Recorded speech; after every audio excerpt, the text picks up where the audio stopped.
बहनों, दया परमपिता परमेश्वर सारी सृष्टि के रचनहार सतगुरु रामपाल जी भगवान की, जिनके शुभ आशीर्वाद से, विशेष आशीर्वाद से, जिनकी विशेष मेहर रजा कृपा दृष्टि से आप और हम सभी साध संगति से जुड़े हुए सत्सेवक भाई बहन निरंतर उन्हीं के तत्व ज्ञान को आधार बनाकर भक्ति मार्ग पर दृढ़ता के साथ आगे बढ़ते जा रहे हैं। भाई और बहनों, भक्ति और भगवान पुस्तक के ऊपर वीडियो बनाने की श्रृंखला जारी है और इसी श्रृंखला में आज ये हमारा 8वां वीडियो है।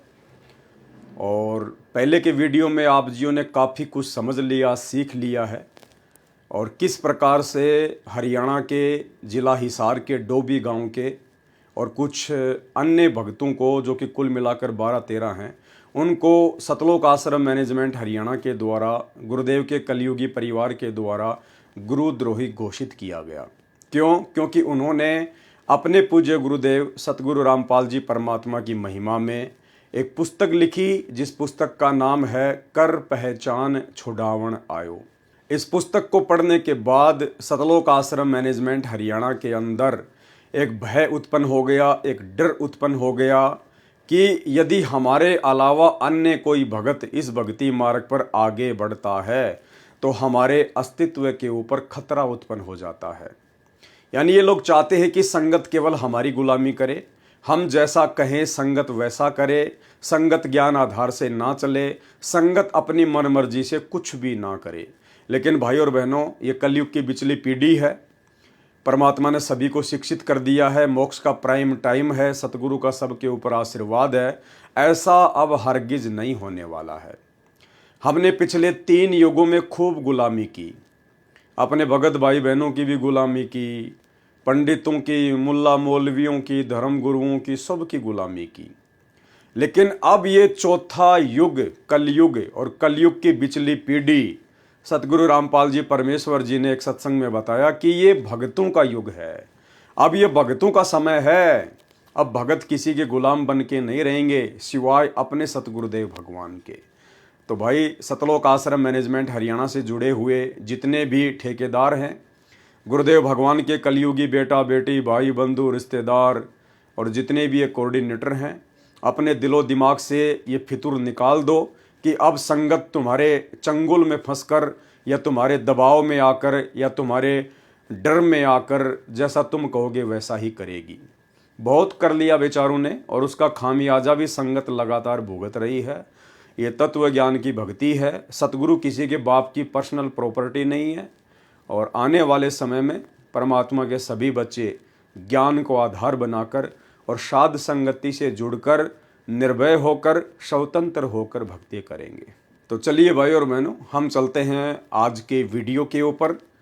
और ये वीडियो चल रहा है गुरु महिमा के अंतर्गत लिखी गई एक पुस्तक कर पहचान छुड़ावन आयो। हिसार के डोबी गांव के भक्तों ने मिलकर ये पुस्तक छापी थी, जिसके बाद में उन भक्तों को गुरुद्रोही घोषित कर दिया गया, एक पीला पर्चा निकालकर सतलोक आश्रम मैनेजमेंट हरियाणा के द्वारा।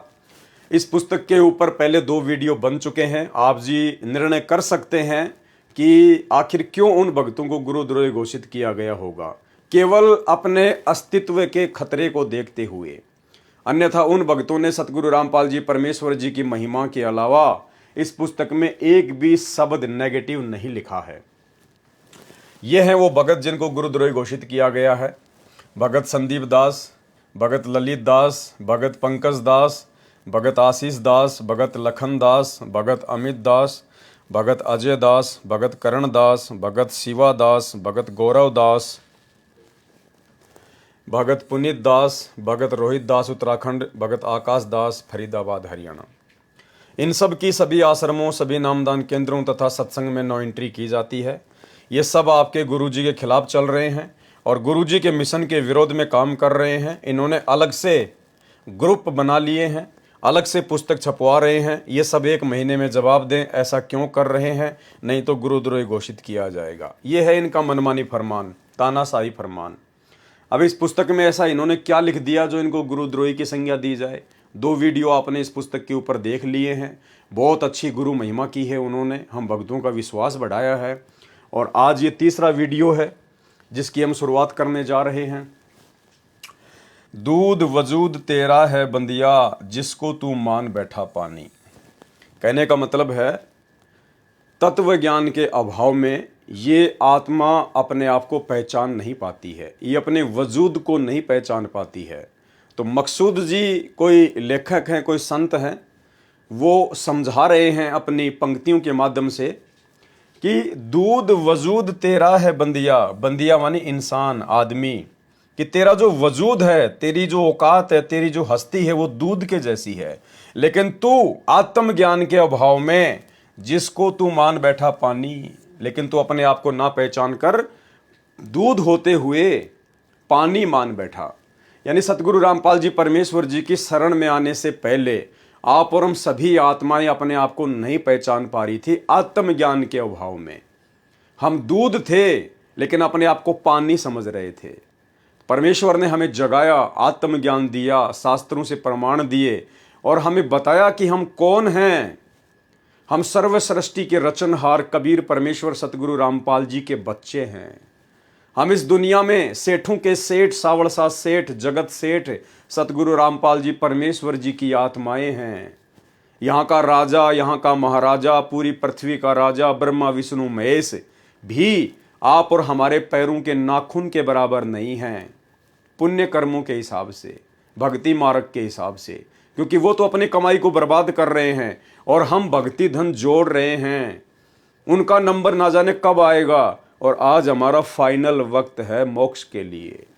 आपका सौभाग्य हो बच्चों, आपको उस परम पिता का सच्चा मार्ग मिल रहा है। समर्थ परमात्मा कबीर जी की शरण प्राप्त हुई है, इसलिए दास कह रहा है। तो बच्चों, आपके किस्मत के साथ यदि ब्रह्मा विष्णु महेश को तो लें, आपका पास्यक नहीं हो। ये तो अपना कर्म मलाई खा रहे हैं, भविष्य कुछ नहीं इनका। यह बात जिस दिन तुम्हारे समझ में आ जाएगी उस दिन तुम भगत बन गए पक्के। दूध वजूद तेरा है बंदिया, जिसको तू मान बैठा पानी। पूरे गुरु से जाग लगवा ले, जायो तमसी तेरी कढ़ानी। पूरे गुरु से जाग लगवा ले। आप और हमारा सौभाग्य भाई और बहनों कि आज हमें वो पूर्ण सतगुरु स्वयं ही आकर मिले हैं। इन्होंने स्वयं ही हमारी बाँ पकड़ी, हमारा हाथ पकड़ा, हमें अपनी शरण में लिया। तो कहते हैं पूरे गुरु से जाग लगवा ले। दूध को गर्म करके जब उसके अंदर जामन लगाया जाता है तो कहते पूरे गुरु से जामन लगवा ले उस दूध के अंदर, तायो जमसी तेरी कढ़ानी। और फिर उस बर्तन में, जिसको कढ़ानी कहा जाता था, जिसके अंदर दूध गर्म करके दही बनाने के लिए जमाया जाता था, सूरत शब्द का साज जचाले। यानी गुरु से नाम दीक्षा लेकर, पूरा ज्ञान लेकर और बिल्कुल तैयारी के साथ में मोक्ष के लिए तैयार हो जा। सुवासों को कर तू मधानी।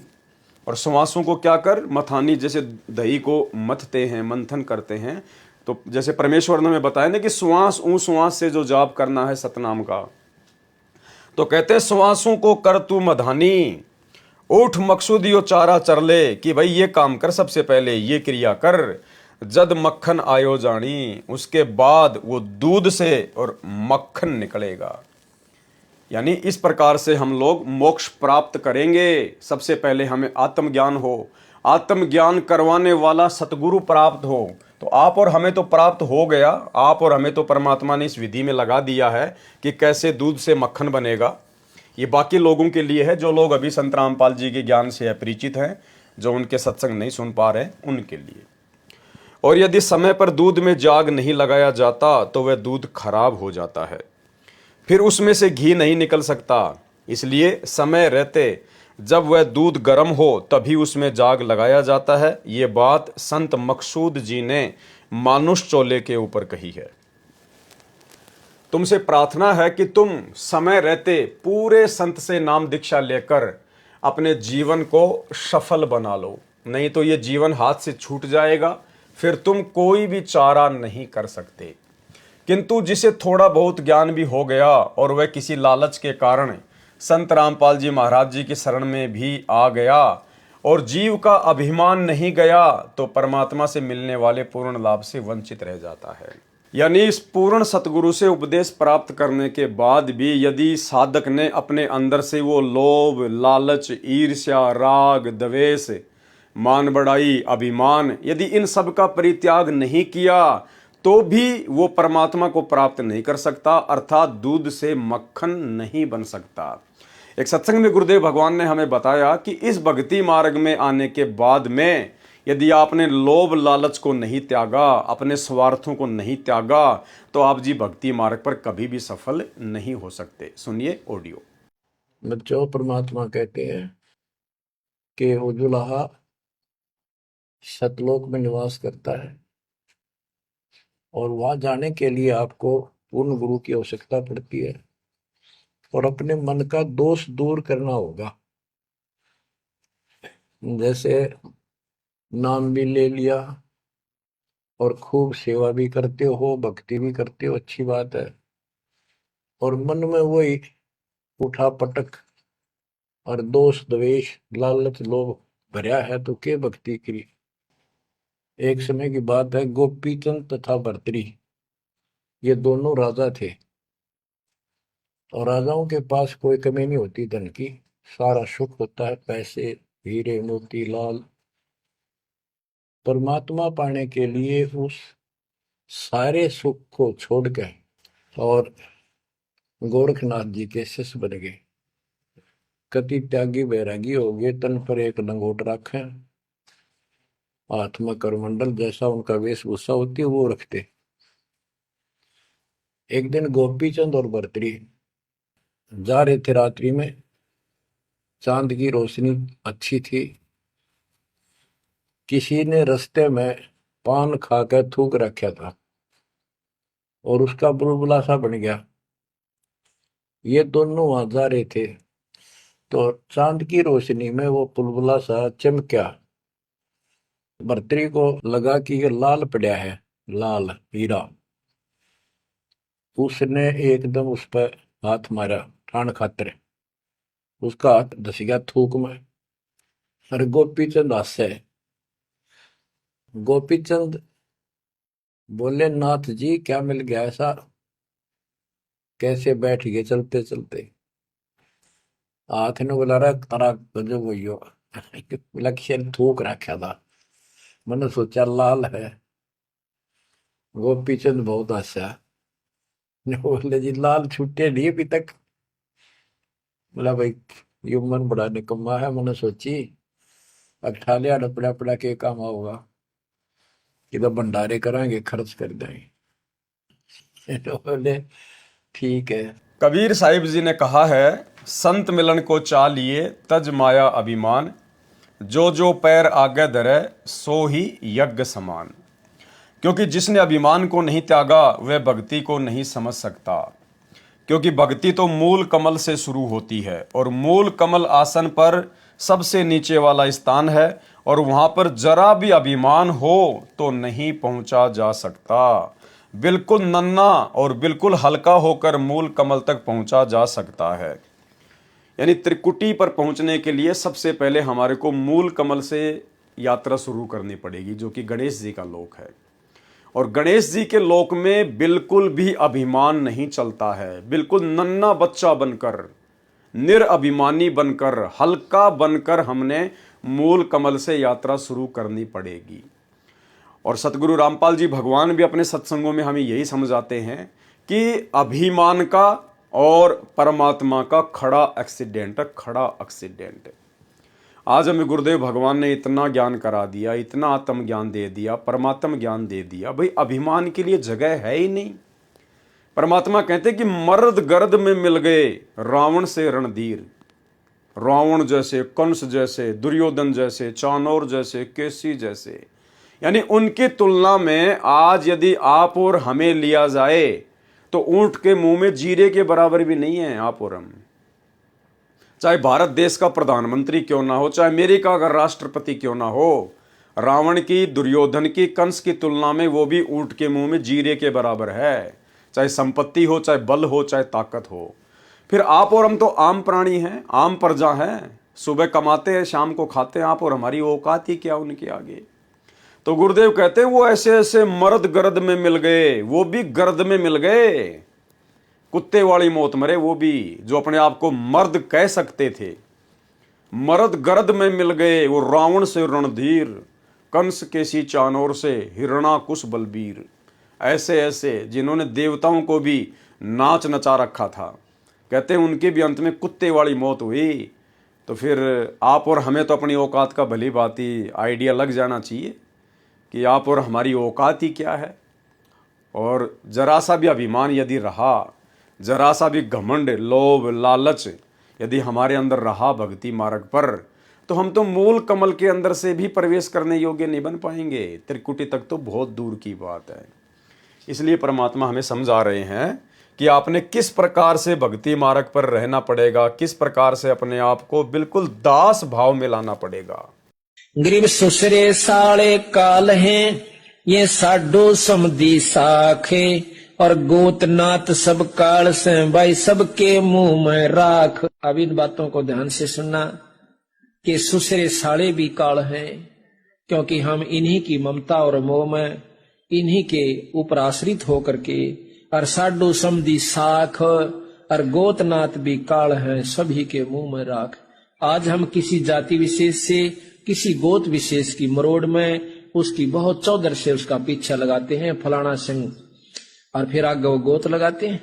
आज हम ये गोत लगा रहे हैं, कल हम जाकर के कुत्ते की जुनी में जावांगे, वो गोत कहाँ गया, कहाँ वो हमारी जात गई, कहाँ हमारी वो मरोड़ गई, बंदी छोड़ के हैं। यो भी काला से अगर थोड़ी सी भी मन में आप में क्रेड आ जाए किसी के भी कारण से। कबीर रोड़ा बन रा का तज मन का अभिमान। क्या कहते हैं परमात्मा कि अगर भक्ति सफल करनी है तो आपने रास्ते का रोड़ा बन के रहना पड़ेगा। इस भक्ति मार्ग पर आपने उपदेश ले लिया, आप बहुत बड़े बिल्डर हैं, बहुत बड़े बिजनेसमैन हैं, बहुत बड़े कोई मंत्री हैं या बहुत पैसे वाले हैं, परमात्मा कहते हैं बेटा ये सारी फीत अपने घर पे रख के आना। ये उपदेश लेने के बाद इस यथार्थ 13वें कबीर पंथ में पूर्ण परमेश्वर सतगुरु रामपाल जी भगवान की शरण लेने के बाद अपने आप को बहुत बड़ा पैसे वाला समझना, बहुत बड़ा पदवान समझना, बहुत बड़ा कोई शरीर में कोई हट्टा कट्टा है या अपने आप को पहलवान समझना, परमात्मा कहते हैं ये नहीं चलेगा इस मार्ग में बिल्कुल भी। रास्ते का रोड़ा समझना पड़ेगा, रास्ते का कंकर। रास्ते का रोड़ा यानी कोई भी आदमी चलता फिरता उसको ठोकर मारता रहता है। इधर से आया उसने ठोकर मारा, वो रोड़ा इधर गिर गया, इधर से आया उसके पैर की ठोकर लगी, वो इधर चला गया, किसी को कुछ नहीं बोलता वो। तो कहते हैं आपने इस प्रकार से रास्ते का रोड़ा बनकर भक्ति करनी पड़ेगी। निरअभिमान, किसी प्रकार का कोई घमंड नहीं, कोई अहंकार नहीं। आपने वो पत्थर बन के, पत्थर का टुकड़ा बन के रास्ते का रोड़ा बनना पड़ेगा। कबीर रोड़ा बन रा का तज मन का अभिमान, हरिजन ऐसा चाहिए तहां मिले भगवान। कहते हैं हरिजन यानी भगत जब इस प्रकार का हो जाएगा, उसका स्वभाव इस प्रकार का हो जाएगा रास्ते की रोड़े की तरह, कि चाहे उसको कोई गाली दे रहा है, चाहे उसको कोई थप्पड़ मार रहा है, चाहे उसको कोई भला बुरा कह रहा है, लेकिन वो रास्ते की रोड़े की तरह बिल्कुल चुप, कुछ नहीं बोलता। बोलने दे भाई, बोलने दे भाई। हमारे कर्म ही ऐसे हैं। हम सतलोक से अपने बाप के साथ धोखा करके इस काल के साथ आए, हमारे साथ तो इससे भी ज़्यादा बुरी बननी चाहिए थी। इस प्रकार से रास्ते का रोड़ा, कबीर रोड़ा बन रा का तज मन का अभिमान, हरिजन ऐसा चाहिए तहां मिले भगवान। कहते हैं तब भगवान मिलेगा, लेकिन उससे भी बात नहीं बनेगी, उस रोड़े से भी नीचा बनना पड़ेगा। क्या कह रहे हैं परमात्मा आगे, भाई रोड़ा हुआ तो क्या हुआ, पंथी को दुख दे। अगर तू रास्ते का रोड़ा भी बन गया, अपने आप को तूने पत्थर भी समझ लिया, कंकर भी समझ लिया, तो कहते हैं भाई रोड़ा बनने से भी बात नहीं बनेगी।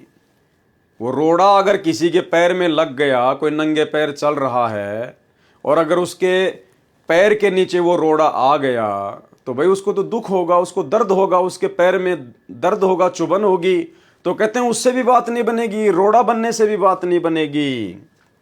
रोड़ा हुआ तो क्या हुआ, पंथी को दुख दे। पंथी यानी जो रास्ते रास्ते चलता है, कहते हैं वो रोड़ा भी किसी न किसी व्यक्ति को दुख दे ही देता है। उसके पैर में चुभ ही जाता है या उसकी चप्पल में लग के और गुद्दी में लग जाती है पीछे चोट। कई बार जैसे बचपन में हम लोग कंकरीले रास्तों पे चला करते थे, रोड के साथ साथ में छोटे छोटे पत्थर के टुकड़े पड़े हुआ करते थे, तो चप्पल पहनते थे उस समय। तो चप्पल पहन के जब चलते थे तो चप्पल पीछे से थोड़ी सी लंबी होती थी, तो उसमें कोई रोड़ी वगैरह आ जाती थी और वो एकदम से प्रेशर से वो रोड़ा यहाँ लगता था गुद्दी में आके। तो परमात्मा कहते हैं अगर तू रोड़ा भी बन गया तो भी कहते हैं तू किसी न किसी को दुख दे सकता है, इसलिए रोड़ा बनने से भी बात नहीं बनेगी। रोड़ा हुआ तो क्या हुआ, पंथी को दुख दे। अरे हरिजन ऐसा चाहिए जो धरनी में खे, भगत तो ऐसा चाहिए जैसे जमीन पे मिट्टी हो, राख हो। खे मानी राख है, यानी रोड़े से भी बात नहीं बनेगी। रोड़े को पीसने के बाद में क्या बनती है, राख बन जाती है, खे बन जाती है, बिल्कुल मिट्टी जैसा होता है, बालू मिट्टी जैसा। कहते तूने वैसा बनना पड़ेगा, धरनी की खे यानी धरती की राख जैसा बनना पड़ेगा तूने। खे हुई तो क्या हुई, उड़ उड़ लागे अंग, हरिजन ऐसा चाहिए जो पानी सरबंग। कहते हैं वो राख बनने से भी बात नहीं बनेगी, यानी और नीचे आना पड़ेगा और अपने आप को मरा हुआ समझना पड़ेगा, निरअभिमानी समझना पड़ेगा। कहते हैं अगर तू राख भी बन गया, धरती की मिट्टी भी बन गया, तो भी कहते हैं वो भी किसी न किसी को दुख देती है। उड़ उड़ लागे अंग, लोगों को गंदा कर देती है। आंधी चलती है या कोई गाड़ी आती है, वो मिट्टी उड़ती है, वो राख उड़ती है, लोगों के कपड़े गंदे कर देती है, उनके शरीर को गंदा कर देती है, आंखों में गिर जाती है। तो कहते हैं अगर तू राख बन गया, यानी पहले तो रोड़ा, रोड़े से फिर राख बन गया, कहते हैं उससे भी बात नहीं बनेगी, उससे भी बात नहीं बनेगी। खे हुई तो क्या हुई, उड़ उड़ लागे अंग, हरिजन ऐसा चाहिए जो पानी सरबंग।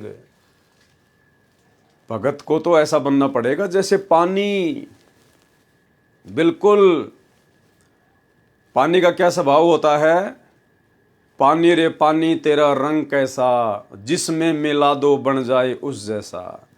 यानी पानी का अपना कोई वजूद नहीं होता है। पानी के अंदर यदि आप लाल कलर डाल दोगे वो लाल हो जाएगा, पानी के अंदर हरा कलर डाल दोगे हरा हो जाएगा, पानी को यदि आप एक गिलास में डाल दोगे तो वो गिलास की जैसी शेप बन जाएगी, अगर उसको एक कटोरे में डालोगे पानी को तो कटोरे जैसी शेप बन जाएगी। यानी वो सभी के अनुकूल होता है। तो कहते हैं वो पानी बनने से भी बात नहीं बनेगी। अगर तू इतना नीचे आ गया भक्ति मार्ग में, अपने आप को बिल्कुल मरा हुआ समझ लिया पानी की तरह, तो कहते हैं पानी बनने से भी बात नहीं बनेगी।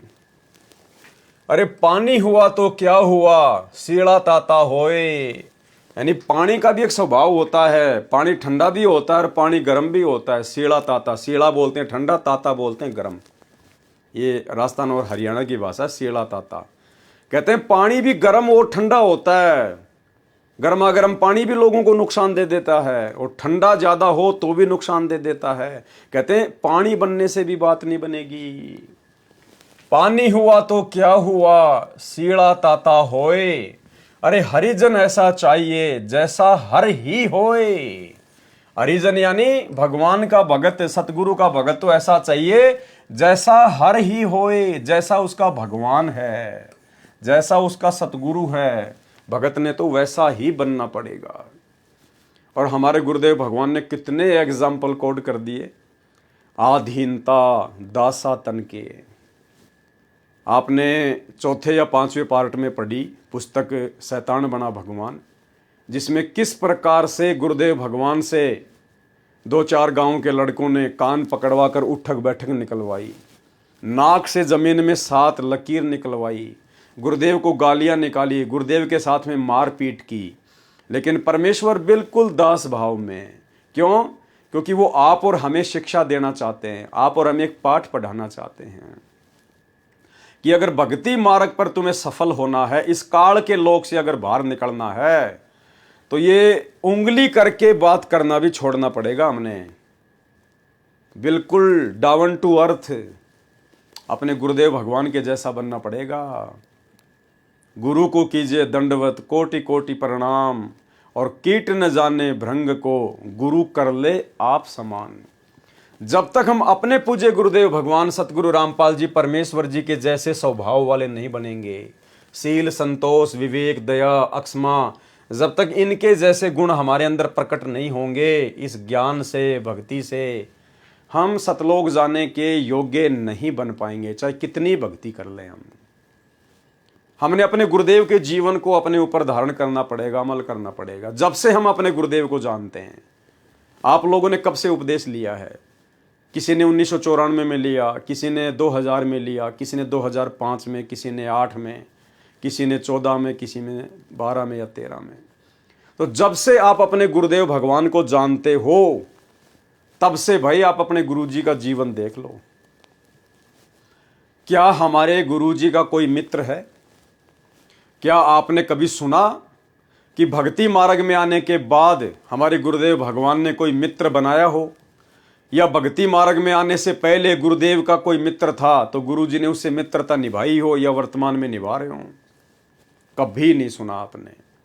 तो भक्ति मार्ग में हमने भी इसी प्रकार से रहना पड़ेगा। यदि हमने उपदेश ले लिया, गुरुदेव की शरण प्राप्त हो गई, और हमारे जितने भी यार, दोस्त, मित्र हैं, परमात्मा कहते हैं या तो उनको इस मार्ग पर ले आओ, भक्ति मार्ग पर ले आओ, ज्ञान समझा दो। अगर वो ज्ञान नहीं समझते हैं, भक्ति मार्ग पर नहीं लगते हैं, तो तुरंत उनसे कनेक्शन काट दो, वो यारी, दोस्ती, मित्रता तोड़ दो। अन्यथा वो मित्र एक दिन आपके लिए काल साबित होगा। काल। छोटा सा सत्संग सुनिए। हम किसी के मित्र हैं और उस मित्र को इस मार्ग पर नहीं ला सकते हैं, तो उस मित्र से मित्रता मत रखिए। वो मित्र तेरी जान का झाड़ बन जाएगा और आपको ले डूबेगा। ऐसे बहुत से भक्त हमें मिले, फिर वो आखिर में उन्होंने ये बात स्वीकार करनी पड़ी, या तो वो मित्र ही भक्त बन गया ना, नहीं, वो मित्रता नहीं रही, औपचारिकता रहेगी, हृदय से मित्रता नहीं रही। अब मित्र तो हमारा एक ही है, कबीर परमात्मा। अगर हम उससे मित्रता करेंगे, तुमेव बंधु च सखा तुमेव, तुमेव माता च पिता तुमेव, तुमेव बंधु च सखा तुमेव, तुमेव विद्या च दृढ़ तुमेव, तुमेव सर्व मम देव देव।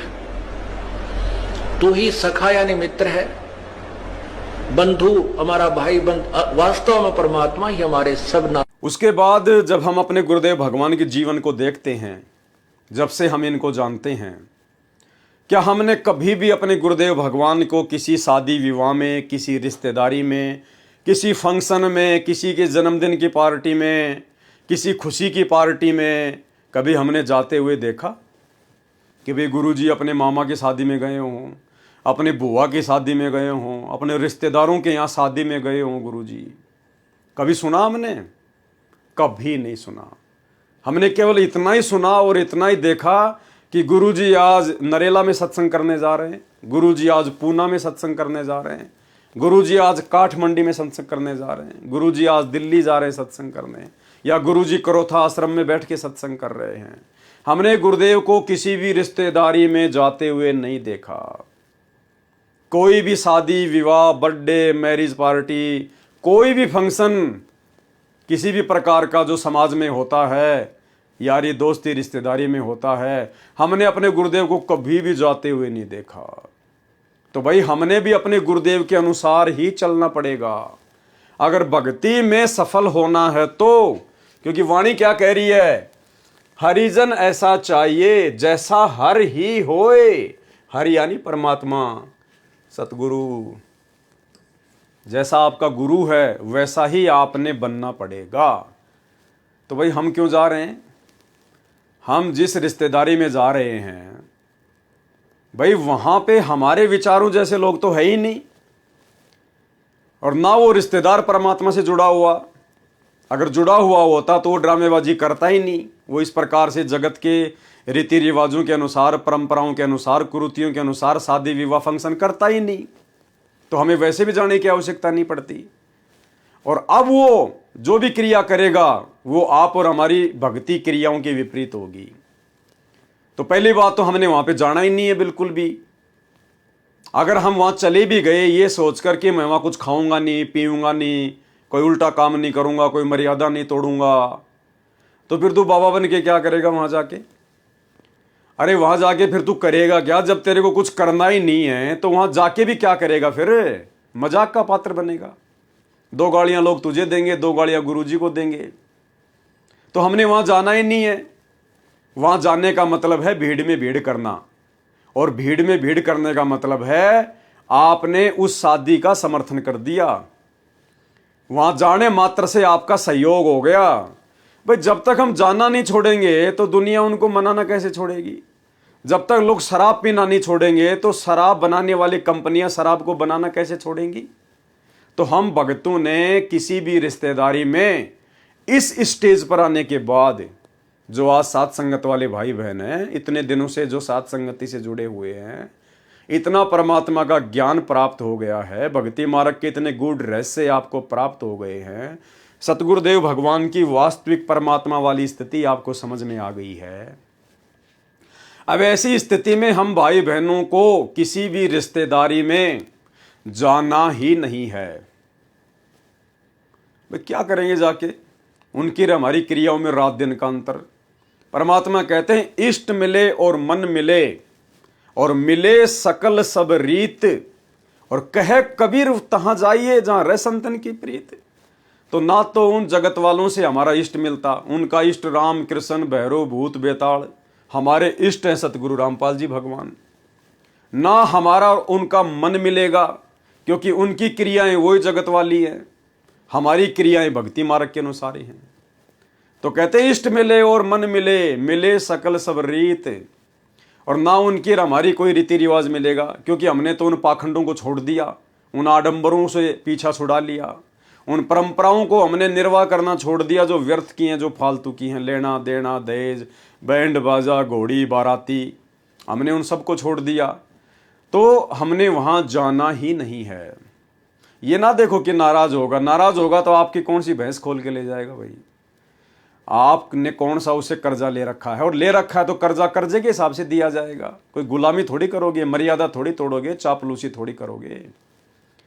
तो हमने हमारे गुरुजी को क्या कभी किसी शादी में, किसी फंक्शन में, किसी बात में, किसी छूचक में, किसी जन्मदिन की पार्टी पे, इनके रिश्तेदार के यहाँ पर या इनके किसी यार दोस्त के यहाँ पर कभी हमने जाते हुए देखा, सुना कभी हमने? कभी नहीं। अगर भक्ति सफल करनी है, इसी जन्म में अगर पूर्ण मोक्ष प्राप्त करना है गुरुदेव के रहते सहते, तो हमने गुरुदेव के अनुसार बनना पड़ेगा। उन रिश्तेदारों को आवश्यकता होगी तो आपके दरवाजे पर आ जाएंगे, अन्यथा हमने जाने की आवश्यकता नहीं है। क्योंकि वहां जाएंगे तो हम कुछ नुकसान ही उठा कर आएंगे, हम कुछ नुकसान ही उठा कर आएंगे, कोई न कोई मर्यादा तुड़वा कर ही आएंगे। इसलिए हमने जाना ही नहीं, क्योंकि हमने तो हरि के जैसा बनना है, हमने तो अपने सतगुरु के जैसा बनना है। इसके अलावा जब से आप अपने गुरु जी को जानते हैं, क्या आपने कभी सुना कि गुरु जी आज सत्संग के बाद में मनाली घूमने गए हैं, कुल्लू घूमने गए हैं, शिमला घूमने गए हैं, गुरुजी 7 दिन के लिए पिकनिक मनाने गए हैं? कभी सुना आपने? कभी नहीं सुना आपने। तो हम क्यों जा रहे हैं भाई? हम क्यों अपने बाल बच्चों को लेकर जगह जगह ठोकर खाने जा रहे हैं, धक्के खाने जा रहे हैं तीर्थों पर? शिमला, कुल्लू, मनाली, ऊटी, मुन्नार, फलाना दिखना, हम क्यों जाएं भाई वहाँ पर? जब हमारा भगवान नहीं गया तो हम क्यों जाएं? अगर हम वहाँ जाएंगे तो मर्यादा तुड़वा कर आएंगे, हमारे भाव बिगड़ेंगे, भक्ति बिगड़ेगी। क्यों जाते हैं लोग इन पहाड़ों पर, इन घूमने वाली जगहों पर लोग क्यों जाते हैं? आनंद प्राप्त करने के लिए, वहाँ की सुंदरता को देखने के लिए, मन को खुश करने के लिए। अरे भाई यदि यहीं पे चीज़ें आपको अच्छी लग रही हैं, ये पहाड़, नदियाँ, झरने, पेड़ पौधे, यदि आपको ये सब अच्छे लग रहे हैं इस गंदे लोक में, तो सतलोक को आप कभी प्राप्त नहीं कर पाओगे, कभी भी। एक बार सत्संग में गुरुदेव ने बताया कि परमात्मा कुछ भक्तों को विमान में बैठाकर ऊपर लेकर जा रहे थे। तो उनमें एक भगत ऐसा भी था जो भेड़ बकरियां चराया करता था। गांव से बाहर बहुत सारे पेड़ पौधे होते थे, जंगल सा होता था। अब उसने बेचारे ने कभी ऊपर से नज़ारा देखा नहीं था। तो जैसे ही उसने हवाई जहाज जब गांव के ऊपर से गुजरा और उसको जब वो पूरा सीन दिखाई दिया, पेड़ पौधे, नदियां, झरने, तो उसने कहा, अरे वाह क्या गजब सुंदरता है। इतना कहना ही था, तुरंत वो जहाज से नीचे गिरने लगा गोते खाते हुए। एक भगत ने कहा, गुरुजी वो नीचे गिर गया, उसका नाम लेके। तो गुरुदेव ने कहा कि बेटा अभी इसको ये गंदा लोक बहुत अच्छा लग रहा है, अभी उसको ये सुंदर लग रहा है, अभी ये सतलोक जाने के योग्य नहीं हुआ बेटा। जब तक ये लोक हमें गंद नजर नहीं आएगा, कूड़ा करकट नजर नहीं आएगा, तब तक हम सतलोक के योग्य नहीं बन सकते। तो अगर आप शिमला जाओगे, कुल्लू, मनाली, ऊटी, फूटी जाओगे, तो क्यों जाते हैं लोग वहां पर? आनंद उठाने के लिए, सुंदर सुंदर दृश्यों को देखने के लिए, मन को खुश करने के लिए।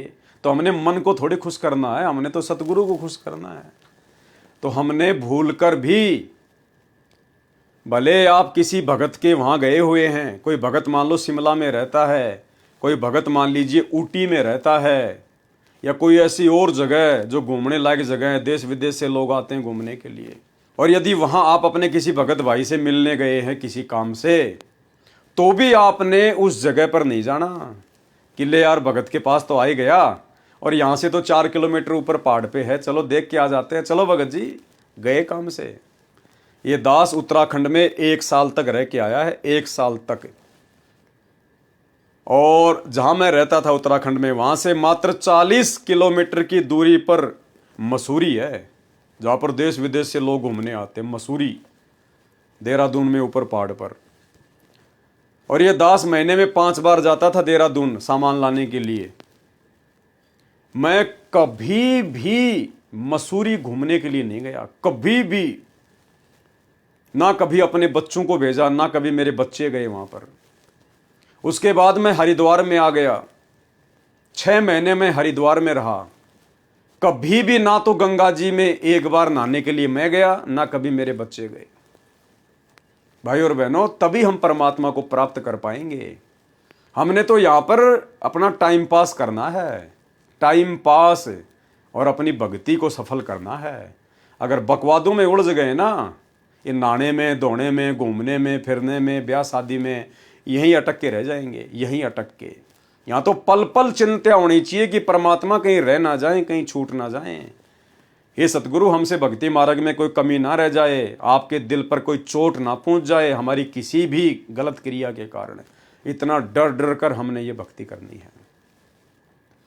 तो हमने अपने गुरुदेव भगवान को कभी भी किसी राजनीतिक पार्टी का समर्थन करते हुए देखा?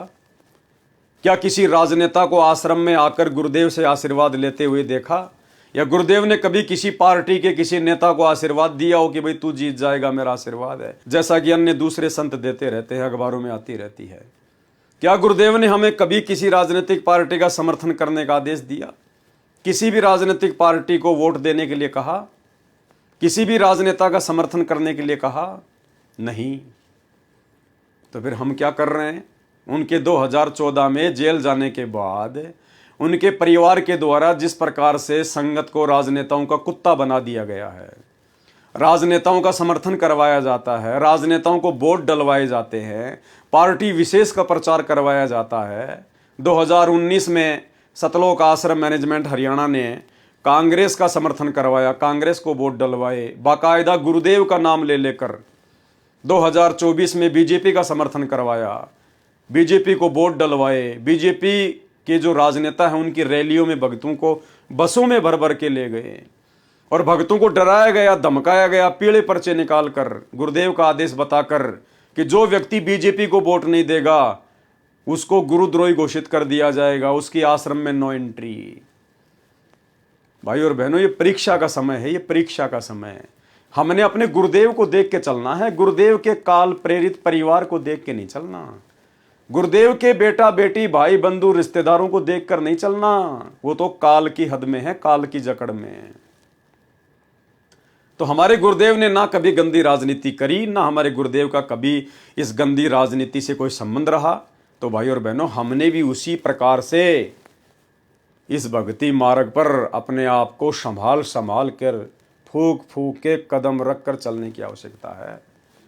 तब ये भक्ति सफल होगी, वरना ये काल भक्ति सफल होने नहीं देगा। काल स्वयं तो सामने आता नहीं है, स्वयं तो प्रकट होता नहीं अपने ओरिजिनल रूप में, तो कैसे भ्रमित करेगा वो, कैसे मर्यादा तोड़वाएगा?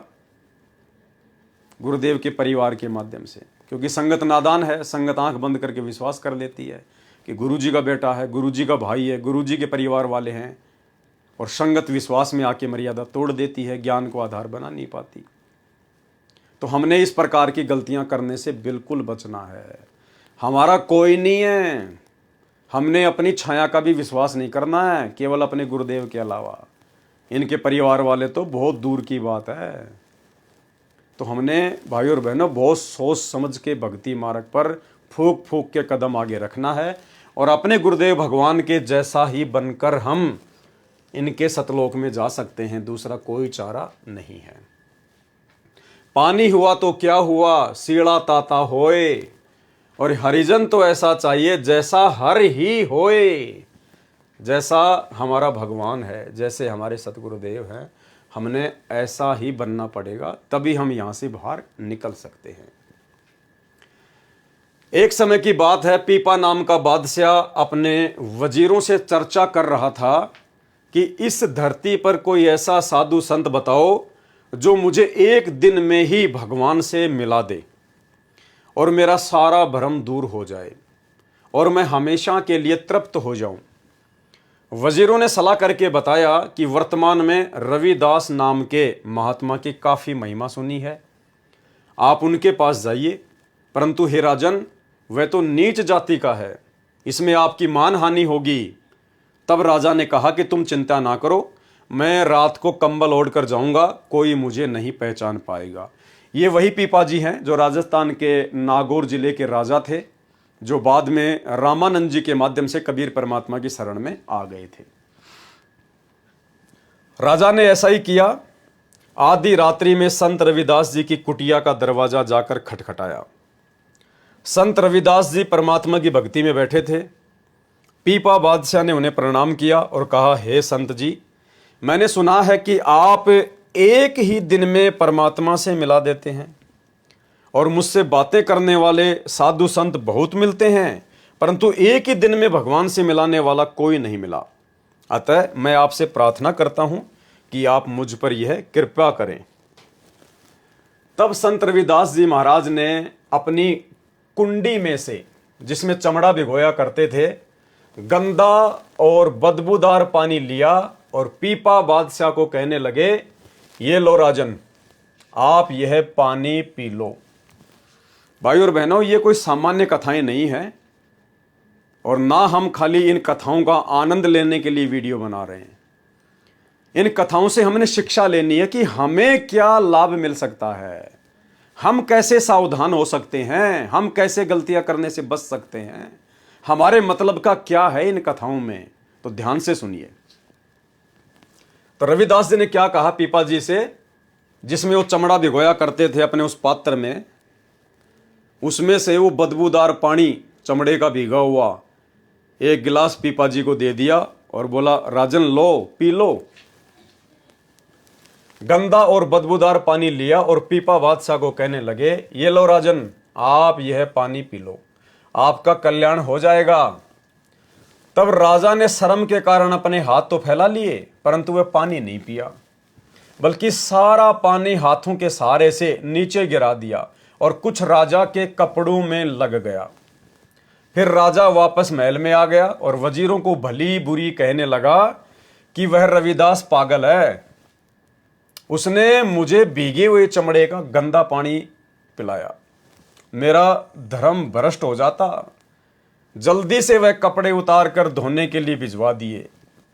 राजा का सेवक कपड़ों को लेकर धोबी के घाट पर पहुंचा। धोबी ने देखा कि कपड़ों में गंदे पानी का दाग लगा हुआ है। उसने कपड़ों को पानी में भिगो दिया और दाग नहीं छूटने पर अपनी बेटी को दिया कि इसे मुंह से चूसकर इस कपड़े का दाग छुड़ा दे। ज्यों ही लड़की ने वह कपड़ा अपने मुंह में लिया तो रविदास महाराज के आशीर्वाद से उस लड़की को अपने अंदर के नजारे नजर आने लगे तथा उसकी दिव्य दृष्टि खुल गई। उसने रविदास महाराज के दिव्य स्वरूप के दर्शन किए और वह रविदास महाराज के प्रेम में वाणी और भजन शब्द गाने लगी। काफ़ी लोगों ने उसकी महिमा और प्रशंसा की और उसे संत मान लिया। ये बात पीपा राजा के पास पहुंची तो राजा भी उस लड़की के दर्शन के लिए गया। पीपा राजा बहुत नेक आत्मा थी जो परमात्मा के लिए बेहद व्याकुल थी। बाद में कबीर साहिब ने इस आत्मा का उद्धार किया था, परंतु जब वह राजा उस लड़की के पास पहुंचा तो लड़की ने उस राजा को प्रणाम किया। तब राजा ने सोचा यह तो कोई साधारण लड़की है, भला संत होती तो मुझे प्रणाम क्यों करती। तब लड़की ने कहा कि हे राजन, मुझे तो ज्ञान आपके कारण ही प्राप्त हुआ है। आपके कपड़ों में दाग लगे हुए थे, ज्यों ही मैंने कपड़ों को मुंह में लिया वह अमृत का रस मेरे अंतःकरण में प्रवेश हुआ और मुझे परम आनंद की अनुभूति हुई। सारे संदेह और शोक दूर हो गए। यह सुनकर राजा को अपनी गलती का एहसास हुआ और जल्दी से दौड़ता हुआ रविदास महाराज के पास पहुंचा और कहा, हे महाराज, मुझसे गलती हो गई, मुझे वह आपका अमृत दोबारा पिला दो। तब रविदास महाराज ने उत्तर दिया, क्या कहा? अरे प्याऊं था तब पिया नहीं। जब तुझे पिला रहा था, तू आया था रात को और मैंने तुझे गिलास भर के दिया था, उस समय तो तूने पिया नहीं। प्याऊं था तब पिया नहीं। अरे पीपा, तूने अभिमान किया, अब यह कुंडी खाली हो गई, वो पानी मुल्तान गया। कि वो कोई समय था, कोई संयोग था। अब चाहे तू लाख गिलास पी ले इसी कुंडी में चमड़े के, अब तेरी दिव्य दृष्टि नहीं खुल सकती। उसके बाद पीपा को बड़ी शर्मिंदगी हुई, बड़ा धोखा उसको महसूस हुआ कि मैं तो बहुत बड़ा मौका चूक गया। भाई और बहनों, ठीक आज सतलोक आश्रम से जुड़ी हुई 90% संगत की यही हालत है। 2014 बरवाला कांड के बाद, सतगुरु रामपाल जी परमेश्वर जी के जेल जाने के बाद उनका सत्य मिशन, ये साध संगति चल रही है, जहां से परमात्मा नेक भगत बना रहे हैं, सुयोग्य भगत बना रहे हैं, सतलोक के लिए आत्माएं तैयार कर रहे हैं, गुरु को भगवान मानने वाले आत्मा तैयार कर रहे हैं। यह ट्रेनिंग सेंटर है भक्ति मार्ग का। और बाद में ये लोग रोएंगे, पछताएंगे। आज हम इनसे प्रार्थना कर रहे हैं, विनती कर रहे हैं, हाथ जोड़ रहे हैं। 90% संगत तक संदेशे पहुंचाने के लिए हम लोग सतलोक आश्रम मैनेजमेंट हरियाणा की मार पिटाई खा रहे हैं, गालियां खा रहे हैं, मुकदमे झेल रहे हैं, जेल झेल रहे हैं, लेकिन ये लोग आंखें नहीं खोल रहे। और जब आने वाले समय में इनको पता चलेगा इस बात का कि हां, वास्तव में साध संगतियां सतगुरु रामपाल जी परमेश्वर जी ने ही चलवा रखी थी, ये उनका गुप्त मिशन था, उसके बाद में ये रोएंगे, पछताएंगे, ये साध संगति से जुड़ेंगे, साध संगति के वीडियो देखेंगे दिन रात। लेकिन भाई उस समय फिर क्या होगा? वही होगा जो पीपा जी के साथ हुआ कि प्याऊं था तब पिया नहीं। अरे पीपा, तूने अभिमान किया, अब यह कुंडी खाली हो गई, वो पानी मुल्तान गया। अरे जब सतगुरु रामपाल जी परमेश्वर जी के सतलोक जाने का समय आ जाएगा, उस समय फिर तुम क्या साध संगति के वीडियो देखकर भगत बनोगे? भाई जब परीक्षा सिर पर आ गई और उससे पहले साल भर तक तो तुमने किताब देखी नहीं कभी खोल के, और फालतू की किताबें पढ़ते रहे, नॉवल पढ़ते रहे, कोई फिल्मी किताबें पढ़ते रहे, अश्लील किताबें पढ़ते रहे, और जब एग्जाम आ गया, 2 दिन होए, 4 दिन, उस समय तुम अपने कोर्स की किताबें पढ़ोगे, कभी जिंदगी में पास नहीं हो पाओगे। तो 2014 बरवाला कांड और उसके बाद से तुम्हारे को सतलोक आश्रम मैनेजमेंट हरियाणा के द्वारा ये राजनीति की पुस्तकें पढ़ाई जा रही हैं, आरक्षणबाजी की पुस्तकें पढ़ाई जा रही हैं, गुंडों की सीबीआई जांच वाली पुस्तकें पढ़ाई जा रही हैं, तुम्हारे से स्टेडियम बनवाए जा रहे हैं, तुम्हारे दान का दुरुपयोग करवाया जा रहा है, तुम्हें रक्तदान दे दान में फंसा दिया, आश्रमों में आओ, ज्योति पाठ का पैसा दो, अपने घर पे भाग जाओ, तुम्हारे को झूठा लोभ लालच दे रखा है। और जब समय आएगा, अब उस समय फिर तुम अचानक से साध संगति से जुड़ोगे, साध संगति के वीडियो देखना शुरू करोगे, तो देख लेना, लेकिन तुम उस चीज को प्राप्त नहीं कर पाओगे। जिस चीज को पिछले 8 वर्षों से हम सत्सेवक भाई बहन लगातार उसका अमृत पान करते आ रहे हैं, ये एक दिन में समझ में नहीं आता ये भगवान। तुम सोचो लो भाई, जब सात संगतियां, जब ये क्लियर हो जाएगा कि सात संगति सही है, तो हम तो 1 महीने में सात संगति की वीडियो देखकर संत रामपाल जी को परमात्मा मान लेंगे, भगवान मान लेंगे। फिर तो बहुत पीछे जा चुके होंगे आप लोग, बहुत पीछे, पकड़ने से भी नहीं पकड़ पाओगे। ये मनुष्य जन्म बर्बाद कर चुके होंगे। प्याऊ था तब पिया नहीं, अरे पीपा तूने अभिमान किया, अब यह कुंडी खाली हो गई, वो पानी मुल्तान गया। जो मनुष्य समय रहते परम संत की खोज नहीं करता तथा उनकी आज्ञा अनुसार अपने जीवन को न्योछावर नहीं करता। अब 2014 बरवाला कांड के बाद से संगत तो गुरुदेव की आज्ञाओं पर न्योछावर है ही नहीं भाई। सतगुरु का परिवार और सतगुरु के साथ में 24 घंटे जो सेवादार रहा करते थे आश्रमों में, वो तो पहले भी गुरु जी की आज्ञाओं के विरुद्ध चलते थे, और 2014 के बाद में उन्होंने संगत को भी गुरु जी की आज्ञाओं के विरुद्ध मोड़ दिया। सारे उल्टे कुकर्म करवा दिए। नाम गुरु जी का, पीला पर्चा गुरु जी के नाम का, संदेश गुरु जी के नाम का, और सारे उल्टे काम काल प्रेरणा से। तो भाई फिर बात बनेगी नहीं, ये न्योछावर होने में नहीं आता। जो मनुष्य समय रहते परम संत की खोज नहीं करता तथा उनकी आज्ञा अनुसार अपने जीवन को न्योछावर नहीं करता, वह अपना अभिमान नहीं त्यागता, वह मनुष्य अपना जीवन व्यर्थ कर जाता है। परमात्मा प्राप्ति के मार्ग में अभिमान सबसे बड़ी दीवार है। गुरुदेव कहते हैं, आधीनी के पास है पूर्ण ब्रह्म दयाल, यानी जो भगत आधीन है, विनम्र है, दास है, कैसे उसके पास में सतगुरु है, उसके पास में दीन दयाल है। आधीनी के पास है पूर्ण ब्रह्म दयाल, और मान बड़ाई मारियो बेअदबी सिरकाल। जो आदमी मान बड़ाई में फूला फूला फिरता है ना, अहंकार में, अभिमान में, भगतों को गालियां देता है, भगतों के साथ में मारपीट करता है, कहते वो तो बेअदबी कर रहा है। और ऐसे बेअदबी इंसान के सिर पर तो काल बैठा होता है, काल।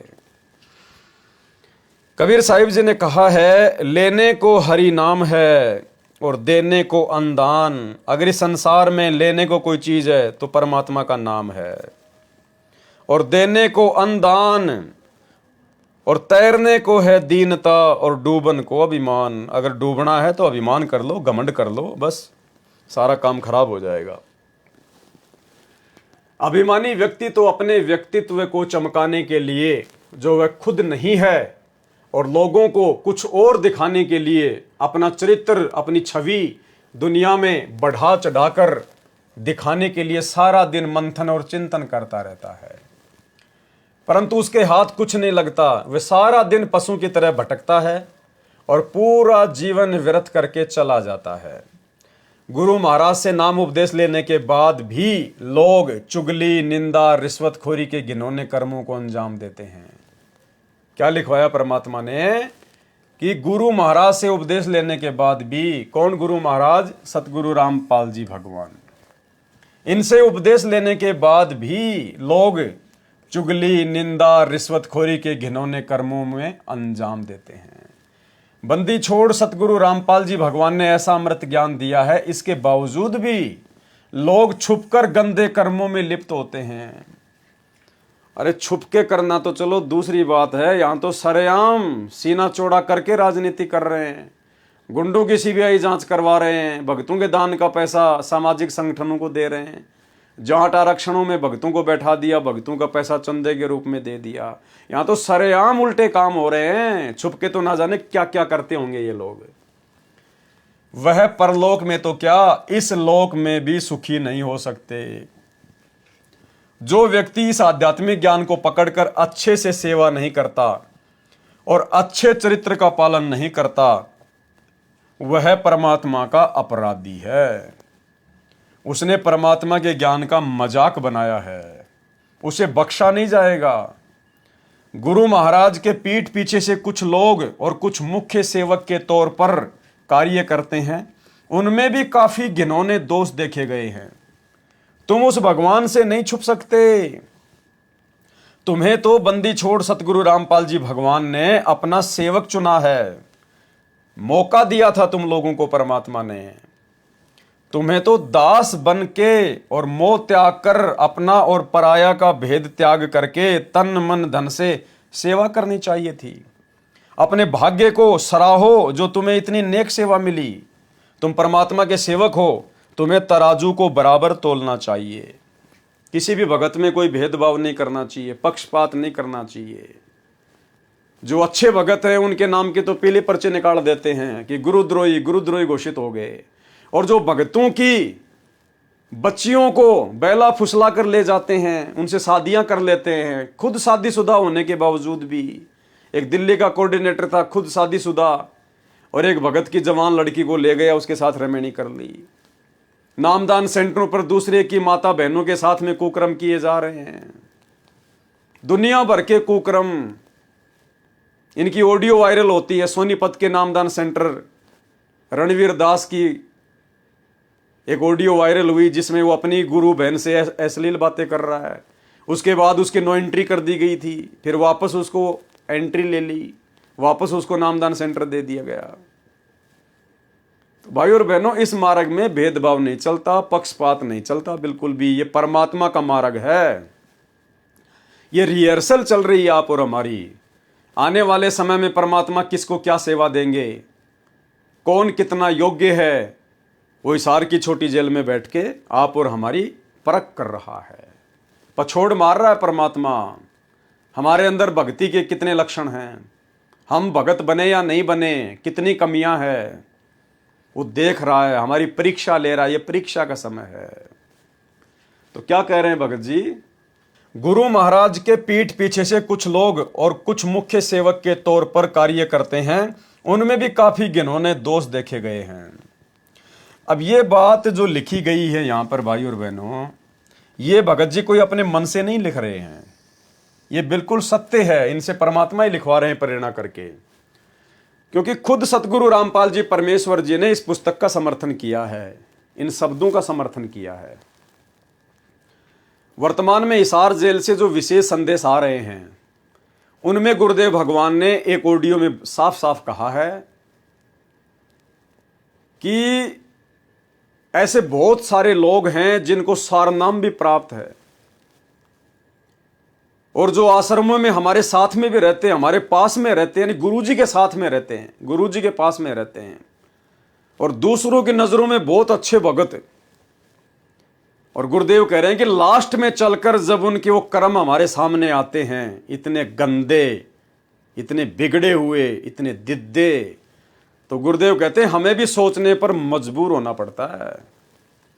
यानी भाई और बहनों, ये जो बातें परमात्मा ने इस ऑडियो में कही है, जो अभी आप सुनने जा रहे हैं, कि कुछ लोग हमारे साथ में भी रहते हैं, 24 घंटे सेवा भी करते हैं, उनको सारनाम भी मिला हुआ है, और बहुत अच्छे भगत दिखाई देते हैं, और अंत में उनके कर्म इतने बिगड़े हुए होते हैं कि हम भी सोचने पर मजबूर हो जाते हैं।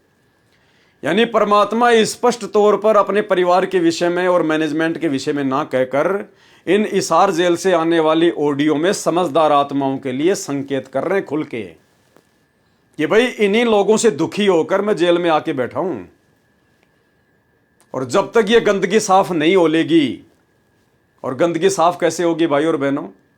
अगर सतगुरु ने अगर अपनी समर्थता से अगर ये गंदगी साफ करनी होती तो आश्रम में कर देते, बरवाला कांड होने की नौबत ही नहीं आती।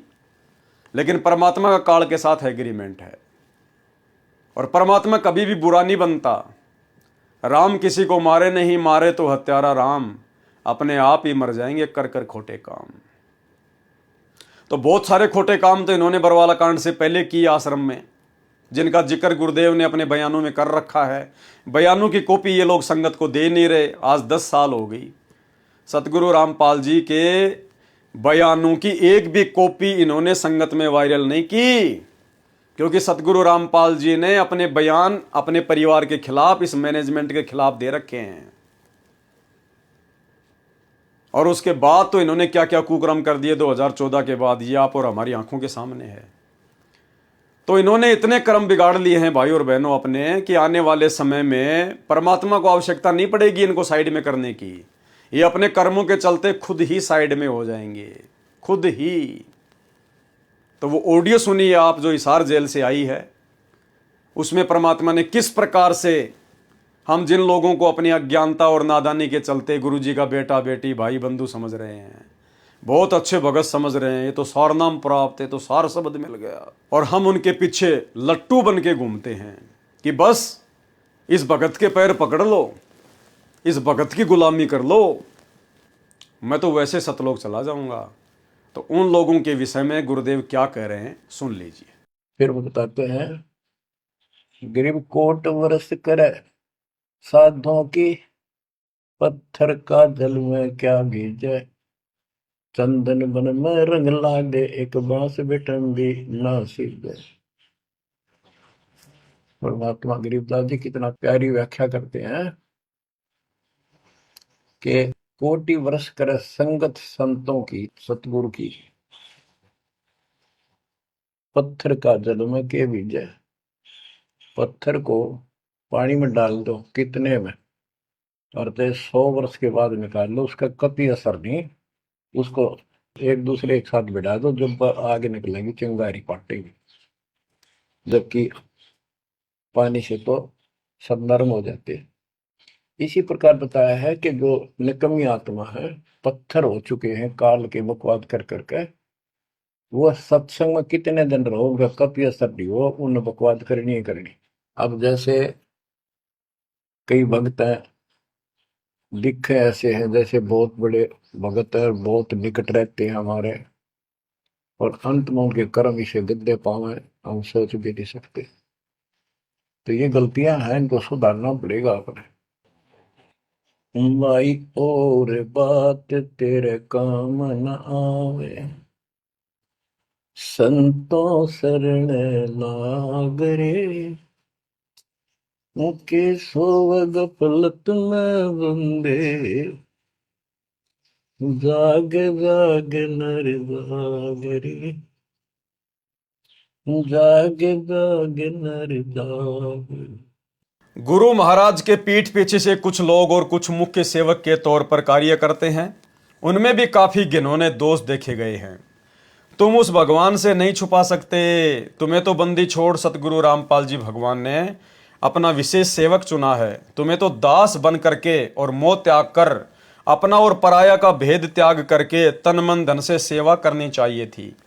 अपने भाग्य को सराहो जो तुम्हें इतनी नेक सेवा मिली, तुम परमात्मा के सेवक हो, तुम्हें तराजू को बराबर तोलना चाहिए। लेकिन बिल्कुल इसके विपरीत किया उनके परिवार वालों ने। अरब देश की बात है, हजरत मोहम्मद साहब के बाद एक उनके सेवक थे और उन्हीं की सल्तनत थी। 22 लाख मरब्बा मील पर हुकूमत किया करते थे, यानी इतना लंबा चौड़ा उनका क्षेत्र था। तथा आधीनी इतनी थी कि घर घर जाकर पूछ कर आया करते थे कि कहीं कोई भूखा तो नहीं रहा। यानी दास कैसे होते हैं, भगत कैसे होते हैं। मुसलमान धर्म के प्रवर्तक हजरत मोहम्मद जी के शरीर छोड़ने के बाद उनके एक सेवक का यहां पर उदाहरण दिया गया है, जिसका 22 लाख मील, इतना लंबा चौड़ा जिसका क्षेत्रफल था। इतना मतलब वो राज करता था, उसका क्षेत्र था इतना, जैसे चक्रवर्ती होता राजा। उसके बावजूद भी उसने अपने आप को दास समझा, अपने पैगंबर का, अपने अल्लाह का, अपने रसूल का नौकर समझा। और किस आधीनी से, किस दास भाव से उसने अपना राज्य किया, सेवा की। ये एग्जाम्पल दिया जा रहा है। फिर हमें तो आज पूर्ण परमात्मा की शरण प्राप्त है, सतगुरु रामपाल जी परमेश्वर जी की शरण प्राप्त है, जो कि नबियों के नबी हैं, रसूलों के रसूल हैं, अल्लाहों के अल्लाह हैं। और यदि आज हमें कोई सेवा उन्होंने बख्शी है, कोई मौका दिया है, तो हमने किस प्रकार से निष्पक्ष होकर कुर्बान हो जाना है, ये उदाहरण दे रहे हैं। उदाहरण यानी ऐसे सेवक बनेंगे तब परमात्मा आशीर्वाद की दया बख्शते हैं। किसी को किसी चीज का कोई अभाव तो नहीं है। यहां तक भी सुनने में आया कि इस नगरी में एक बुजुर्ग बीमार बुढ़िया रहा करती थी, जिसकी सेवा करने वाला कोई नहीं था, उसका टट्टी तक उठाया करते थे। वो राजा खुद अपने हाथों से एक बीमार बुढ़िया उसका लैट्रिन उठाया करते थे, उसका टट्टी उठाया करता था। तथा एक बार उसी के बेटे ने शराब के नशे की हालत में किसी बहन या बेटी से बदसलूकी कर दी। एक बार उस राजा के बेटे ने शराब के नशे में और पर्जा में किसी बहन या बेटी के साथ में बदसलूकी कर दी, और वह बहन उस बादशाह के पास आई और कहने लगी कि सुना है आप तो बड़े न्यायकारी हैं, हजरत मोहम्मद साहब के पद चिन्हों पर चलते हैं, क्या आप मेरा भी न्याय करेंगे? बादशाह ने कहा, हुक्म करो, आपके साथ क्या अन्याय हुआ है? उस बहन ने कहा, आपके बेटे ने मेरे साथ बदसलूकी की है, कृपया करके मुझे भी न्याय दिलाइए। तब बादशाह ने सिपाही भेजे और अपने बेटे को बुलवाया। थोड़ी देर बाद सिपाहियों ने उसके बेटे को हाजिर कर दिया। तब बादशाह ने बेटे से पूछा, बेटा क्या यह औरत सही कह रही है कि तुमने इसके साथ बदसलूकी की है? तब बेटे ने स्वीकार कर लिया कि हाँ पिताजी, ये गुनाह मेरे से नशे की हालत में हो गया। बादशाह ने सिपाहियों को आदेश दिया कि कानून के अनुसार इसको 100 कोड़े मारे जाएं। वह कोड़े इतने खतरनाक होते थे कि 2 कोड़े यदि घोड़े को भी पड़ जाएं तो घोड़े की भी हालत खराब कर दें। सिपाहियों ने लड़के को चौक में बांध लिया और कोड़े मारने लगे। अभी 10 ही कोड़े लगे थे कि वह दर्द सहन नहीं कर पाया और उसकी मृत्यु हो गई। सिपाहियों ने जाकर बादशाह को खबर दी, आपके बेटे की मृत्यु हो गई, उसने 10 ही कोड़े खाए हैं। तब बादशाह ने आदेश दिया कि जो और 90 कोड़े उसकी लाश पर मारे जाएं, कि 90 कोड़े उसकी लाश पे मारो, मैंने 100 का आदेश दिया है। जब 90 कोड़े उसे लाश पर मार दिए गए, यानी पूरे 100 कोड़े हो गए, तब बादशाह आया और अपने बेटे को सीने से लगाकर रोने लगा। तब लोगों ने कहा, आपका अजीब न्याय है महाराज, जब तक इसके कोड़े लग रहे थे तब तो आप बोले नहीं, और अब जब इसकी मृत्यु हो गई तब आप विलाप कर रहे हैं। तब बादशाह ने कहा कि जब इसके कोड़े पड़ रहे थे तब ये गुनहगार था, दोषी था ये, और अब इसने उस गुनाह के बदले में सजा पाई है, तो अब मेरा अधिकार है कि मैं अपने बेटे को गले से लगाऊं। जरा सोचो वे कैसे लोग थे, कैसे सेवक थे जिन्होंने अपने नबी से इतना भय था, जबकि उनका नबी तो शरीर छोड़ के जा चुका था। और आज वर्तमान में सतगुरु रामपाल जी भगवान धरती पर प्रकट हैं, उसके बावजूद भी सतलोक आश्रम मैनेजमेंट हरियाणा को, गुरुदेव के बेटा बेटी भाई बंधु रिश्तेदारों को इनका जर्रा सा भी खौफ नहीं है, जर्रा सा भी डर नहीं है, जर्रा सा भी। सारे उल्टे कर्म। जरा सोचो वे कैसे लोग थे, कैसे सेवक थे जिन्होंने अपने नबी से इतना भय था कि कहीं मुझे मेरा नबी और मेरा अल्लाह नाराज ना हो जाए। उन्होंने सच्चे दिल से सेवा निभाई और कोई गुरूर गुमान और जाति का अभिमान नहीं था। भाई और बहनों, वर्तमान में परमात्मा धरती पर है, अल्लाह धरती पर है संत रामपाल जी की शक्ल में। और इस 7, 8, 9 सितंबर 2024 को इन सभी सतलोक आश्रमों में सतगुरु रामपाल जी परमेश्वर जी को मानुष समझकर उनका जन्मदिन मनाया गया, अवतरण दिवस के नाम पर। और उत्तर प्रदेश के शामली आश्रम में एक भगत अपनी पत्नी से मिलने गया था, उसको समझाने के लिए गया था, जिनकी रमैनी 2019 में पहले तो चंडीगढ़ हाईकोर्ट में हुई, उसके बाद आश्रम में आकर उन्होंने रमैनी की, जैसा आश्रम वालों ने कहा। उसने अपनी पत्नी को पढ़ाया लिखाया, दोनों भगत। उसके बाद वो डॉक्टर बन गई, और डॉक्टर बनने के बाद में उसने अपने पति को तलाक दे दिया कि मैं अब तेरे साथ में नहीं रहना चाहती, क्योंकि आश्रम में उसका किसी दूसरे भगत के साथ में चक्कर हो गया। उसने किसी दूसरे भगत को पसंद कर लिया, और जिसने पढ़ा लिखा के डॉक्टर बनाया उस भगत को छोड़ दिया, उससे अलग हो गई। कोर्ट में उनका मुकदमा चल रहा है।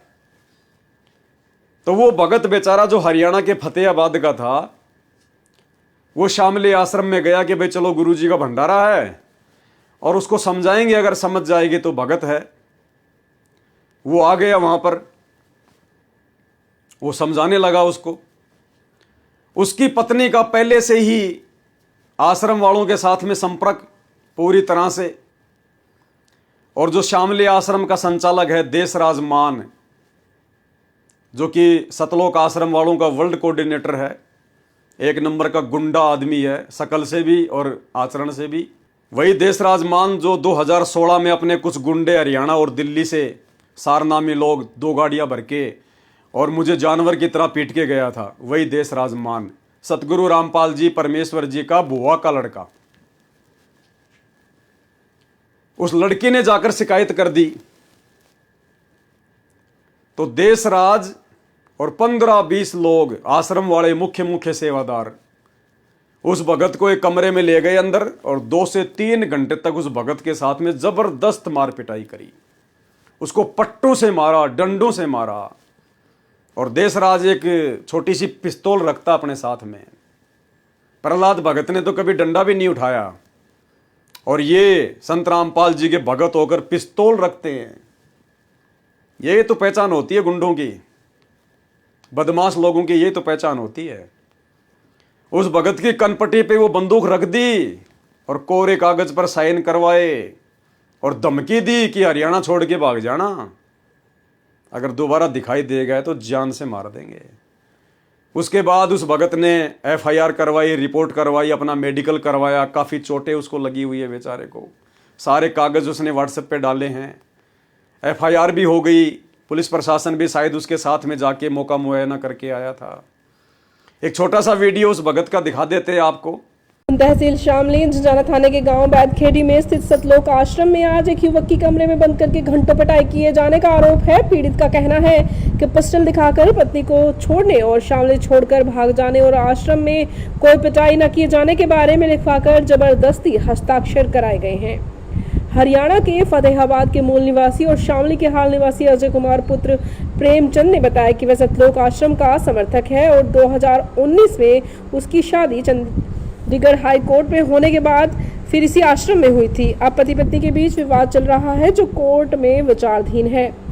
इधर बेदखेड़ी सतलोक आश्रम में आज 3 दिवसीय कार्यक्रम का पहला दिन था। इस कार्यक्रम में अजय कुमार और उसकी पत्नी भी मौजूद थे।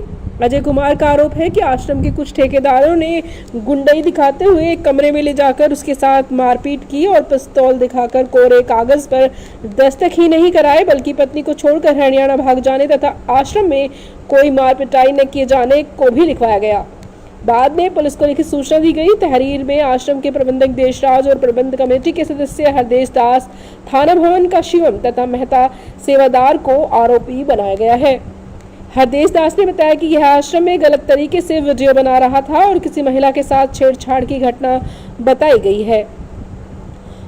हरदोष ने आरोप निराधार बताते हुए पति पत्नी के विवाद में कुछ नहीं बताया और इसके अलावा हरदेश ने कोई बाइट देने से भी इनकार किया है। थाना प्रभारी निरीक्षक ने बताया कि पति पत्नी का विवाद कोर्ट में चल रहा है। आश्रम में मार पिटाई की सूचना मिली है, मेडिकल कराकर जांच पड़ताल की जा रही है। ऊन तहसील शामली से सनी सैनी की रिपोर्ट।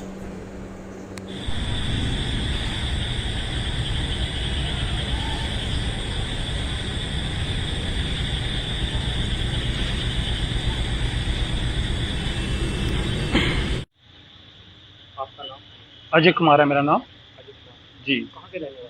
शामली का रहने वाला हूँ, टंकी कॉलोनी में रहता हूँ। प्रॉपर हरियाणा है मेरा शहर। मीडिया वाले के पास फोन किया था, क्या मामला है?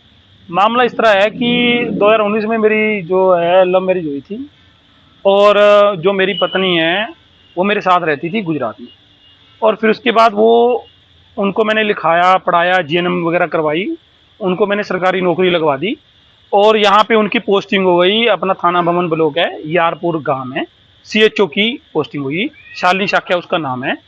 और जी फिर आज क्या हुआ है जी, आश्रम में मैं गया हुआ था, वेदखेड़ी आश्रम में, तो वहाँ पे जी शादी कब हुई? शादी 2019 में हुई मेरी। शादी कहाँ पर हुई थी आप? हमारी शादी चंडीगढ़ हाई कोर्ट में हुई थी जी। तो ये शादी आपकी, ये जो आश्रम है बैठड़ी में, वहाँ से हुई?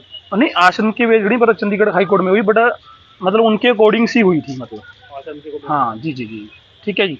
तो अब उसके बाद जी मैं यहाँ पे रहने के लिए, मतलब मेरी जो वाइफ है उनकी पोस्टिंग यहाँ पे होगी यारपुर में, तो मैं अपना सारा सामान वगैरह उठा के यहाँ पे ले आया। 2023 में उनकी पोस्टिंग हुई थी।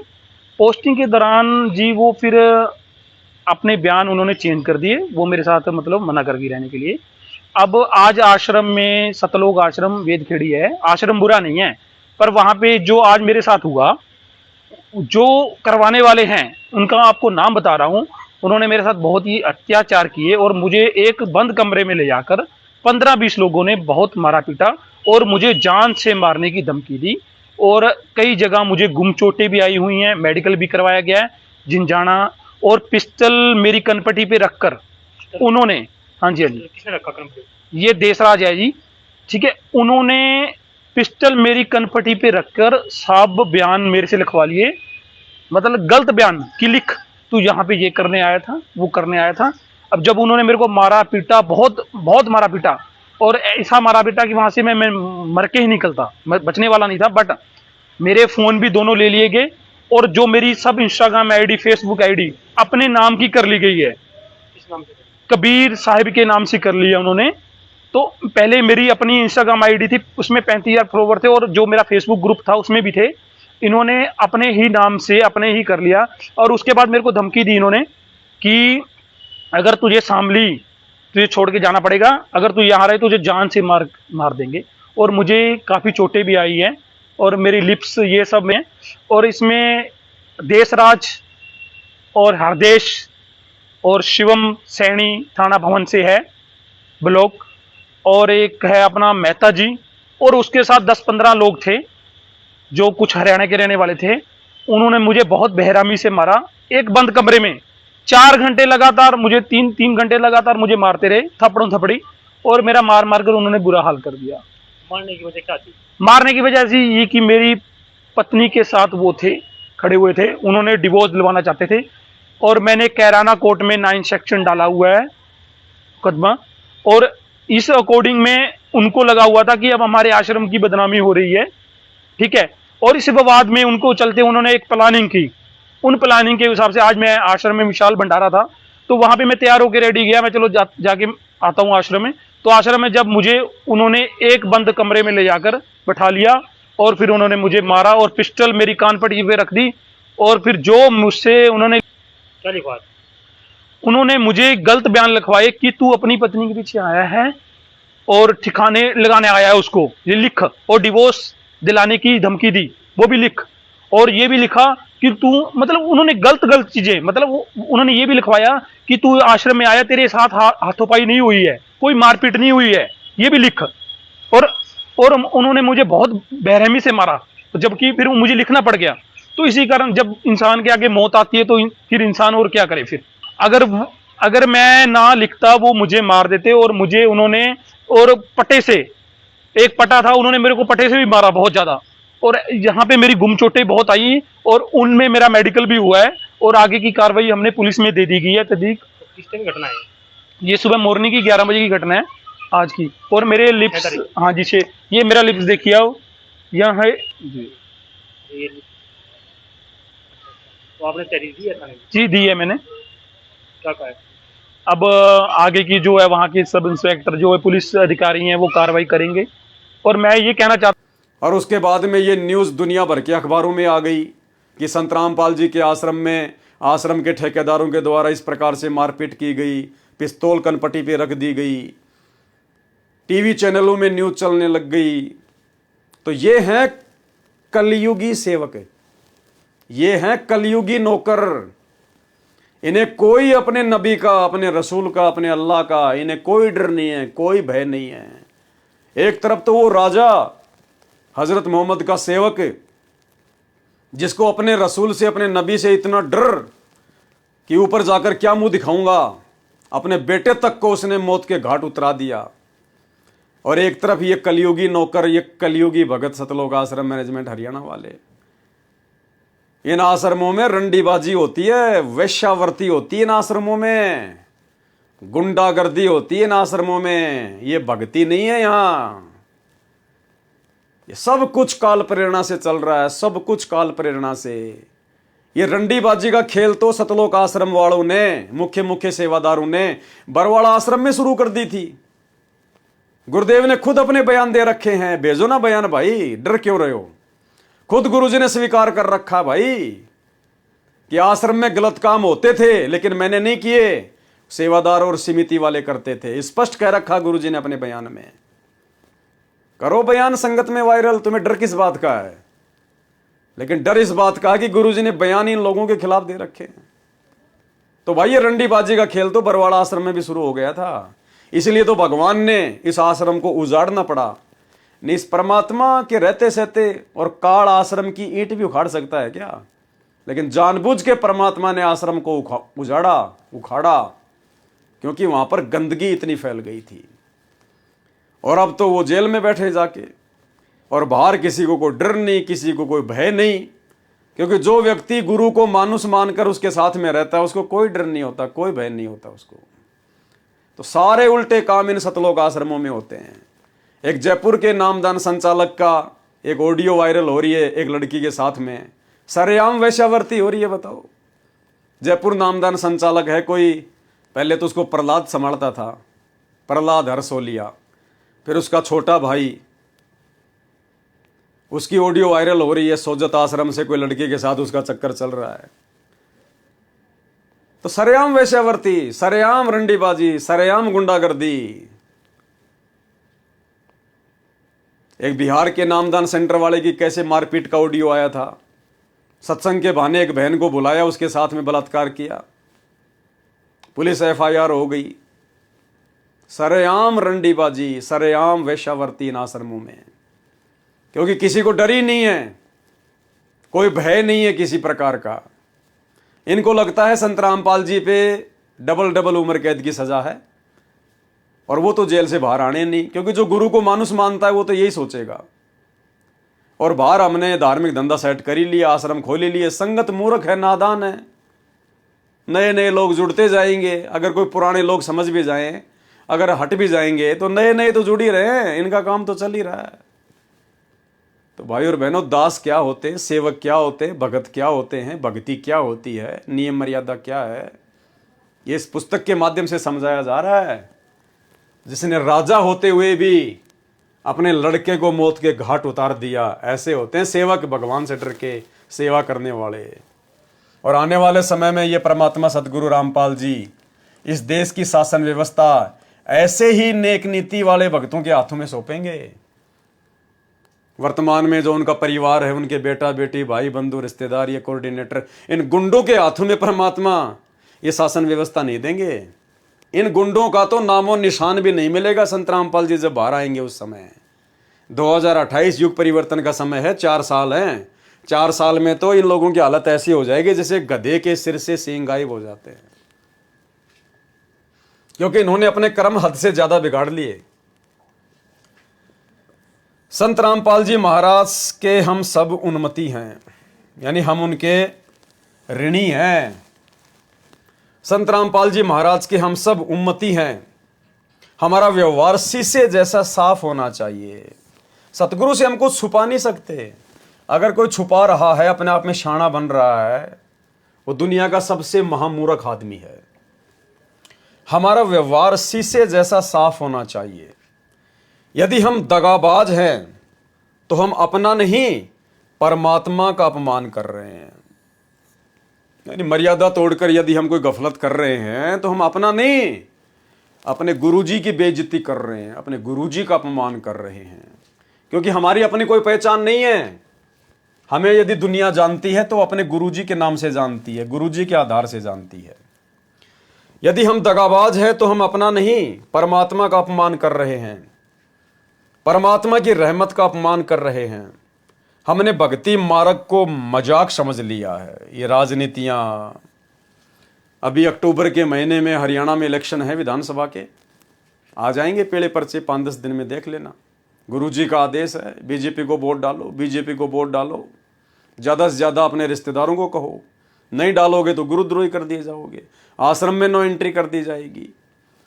ये ड्रामेबाजियां 2019 से आप और हम देखते आ रहे हैं। हम गुरु महाराज को परमात्मा मानते ही नहीं। यदि मानते होते तो हमारे दिल में इतना खौफ होता कि गुरु महाराज देख रहे हैं, अपने आखिरी दिन तुम गुरु महाराज को क्या मुंह दिखाओगे। ये बचेंगे नहीं मुंह दिखाने के लिए, दिखाएंगे क्या? किस मुंह से उनके सामने जाओगे, वे सारी बातें जानते हैं। हम सत्सेवकों ने तो अपने मोबाइल की रिंग टोन पे लगा रखी है ऑडियो, जो परमात्मा ने हिसार जेल से भेजी है। इन आश्रमों में जो वीडियो कॉलिंग होती है ना, तो गुरुदेव ने कहा कि बच्चों ये ना सोचना कि जो वीडियो में दिखाई दे रहे हैं खाली वही देख रहा हूं। परमात्मा अपने आप को छुपाते हुए कह रहे हैं कि ये दास इस वीडियो के अलावा भी सब कुछ देख रहा है, सबको देख रहा है। मेरे भगवान ने मुझे वो दिव्य दृष्टि दे रखी, इतनी ताकत दे रखी है, सबको देख रहा है परमात्मा पल पल। वीडियो कॉलिंग की आवश्यकता तो इसलिए पड़ रही है क्योंकि लोग गुरु जी को मानुस मान रहे हैं। जो गुरु को मानुस मानेगा तो गुरु भी वैसी हरकत करेगा, और जो गुरु को शब्द रूप में मान लेगा तो परमात्मा फिर भगत के साथ शब्द रूप में रहता है। फिर गुरु से बात करने के लिए मोबाइलों की जरूरत नहीं पड़ती। जब दोनों के कनेक्शन सही होते हैं तो फिर मोबाइलों की जरूरत नहीं पड़ती है। परमात्मा कहते हैं शब्द निवास आकाशवाणी यो सतगुरु का रूप है। तो एक छोटा सा ऑडियो जो इन आश्रमों में वीडियो कॉल आती है और गुरुदेव क्या कह रहे हैं, उसके बाद आपको समझ में आ जाना चाहिए कि ये अंतर्यामी परमात्मा है, इनसे कुछ भी छुपा हुआ नहीं है। ये दिव्य दृष्टा है जो दुनिया को दिव्य दृष्टि देता है। ये सर्व ब्रह्मांडों को देख रहा है, सर्व जीवों को देख रहा है, सबके कर्मों को देख रहा है। इनसे कुछ भी छुपा हुआ नहीं है, ये सबके घट में बैठा हुआ है। और इनका भी डर नहीं है, लोगों को इनका भी डर नहीं है। सारे उल्टे काम किए जा रहे हैं उसके बावजूद भी। सुनिए ऑडियो। आशीर्वाद है मेरे बच्चों, सारे दिखाई देते हो, और अगर कैमरे से ना देखूं तो वैसे भी देख सकता हूं मेरे बच्चे। इतनी ताकत दे दी है मेरे बंदी छोड़ दे मेरे को। आप चिंता ना करो, जैसे सूर्य सबके साथ होता है ऐसे भगवान और दास को अपने साथ समझना। हम रोज नित्य नियम में पाठ करते हैं, चेला अथवा उपासक होई गुरु सन्मुख ले झूठ संजोई। कि चाहे चेला हो चाहे उपासक हो, चेला वो होता है जो घर परिवार को छोड़ के अपने गुरु जी के साथ रह के भक्ति करता है। उपासक वो होता है जो बाल बच्चों के साथ अपने घर पे रह के भक्ति करता है। कहते चेला अथवा उपासक होई और गुरु सन्मुख ले झूठ संजोई। और गुरु जी के सामने झूठ बोलता है, छल कपट करता है, दगा करता है मानुस मान के। निश्चय नरक पड़े शिष्य सोही, वेद पुराण बाके सब कोई। कि वेद पुराण भी यही कहते हैं कि ऐसा चेला, ऐसा उपासक, ऐसा भगत जो गुरु को मानुस मानता है और भक्ति मार्ग पर गफलत करता है, वो निश्चित तौर पर नरक में पड़ेगा। सन्मुख गुरु की आज्ञाधार है। गुरु जी के सामने तो हाँ गुरु जी बिल्कुल सही बात है, गुरु जी बिल्कुल सही गुरु जी, और पीछे थे सकल निवारे, और उनके पीछे से सारे उल्टे काम।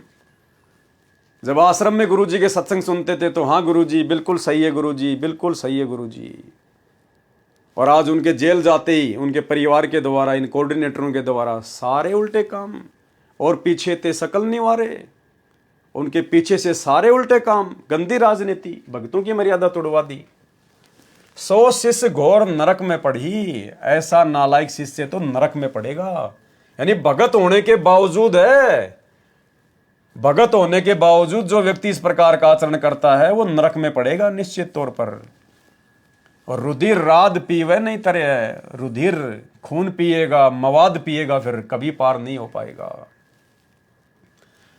फिर इस बात को हृदय में क्यों नहीं बसाते भाई? ये बातें जो परमात्मा ने हमें बोल रखी हैं, इतना समझाया, इतना ज्ञान दिया, ये बातें हमारे दिल में क्यों नहीं समा रही हैं? क्योंकि गुरु को मानुस मानने वाला व्यक्ति कभी इन बातों पर ध्यान देगा ही नहीं। उसके दिमाग में ये बातें कभी सेट होंगी नहीं, उसकी बुद्धि कभी खुल ही नहीं सकती। जो गुरु को मानुस मानता है उसके दिलो दिमाग में ये बातें कभी सेट नहीं होती। फिर इस बात को हृदय में क्यों नहीं बसाते? परमात्मा कहते हैं गुरु भगता मम आत्म सोई, वाके हृदय रहूं समोई। अगर कोई ये मानता है कि संत रामपाल जी के अलावा भी कोई परमात्मा है, जैसे 90% संगत दाढ़ी मूंछ वाली कबीर जी की नकली फोटो को परमात्मा मानती है, भगवान मानती है।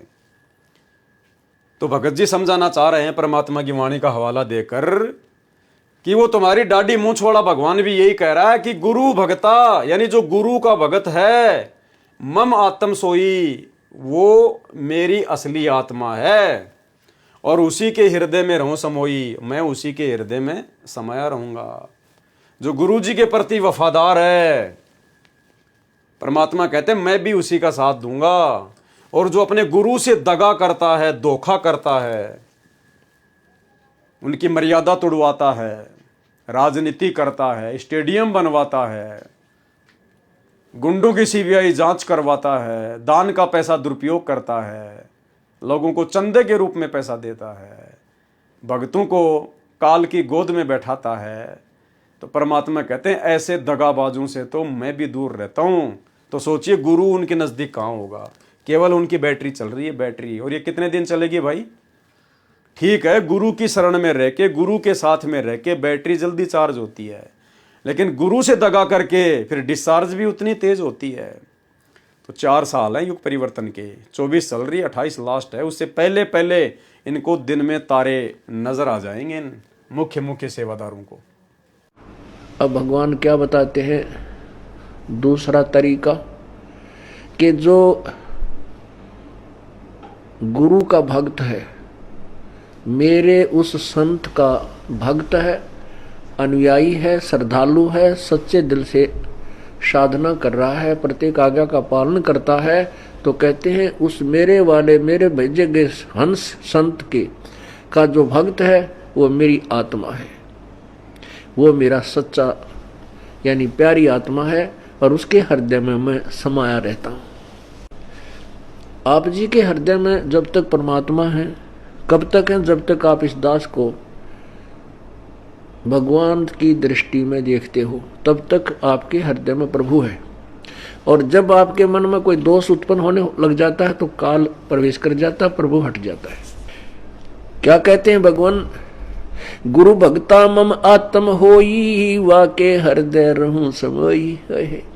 गुरु का भक्त मेरी आत्मा हो है और उसके हृदय में मैं समाया रहता हूं, अर्थात मेरी ही उपस्थिति बनी रहती है। और जब तक भगवान की उपस्थिति है तो आपकी श्रद्धा भगवान गुरुदेव के प्रति और भक्ति के प्रति एक पूरी निष्ठा बनी रहती है।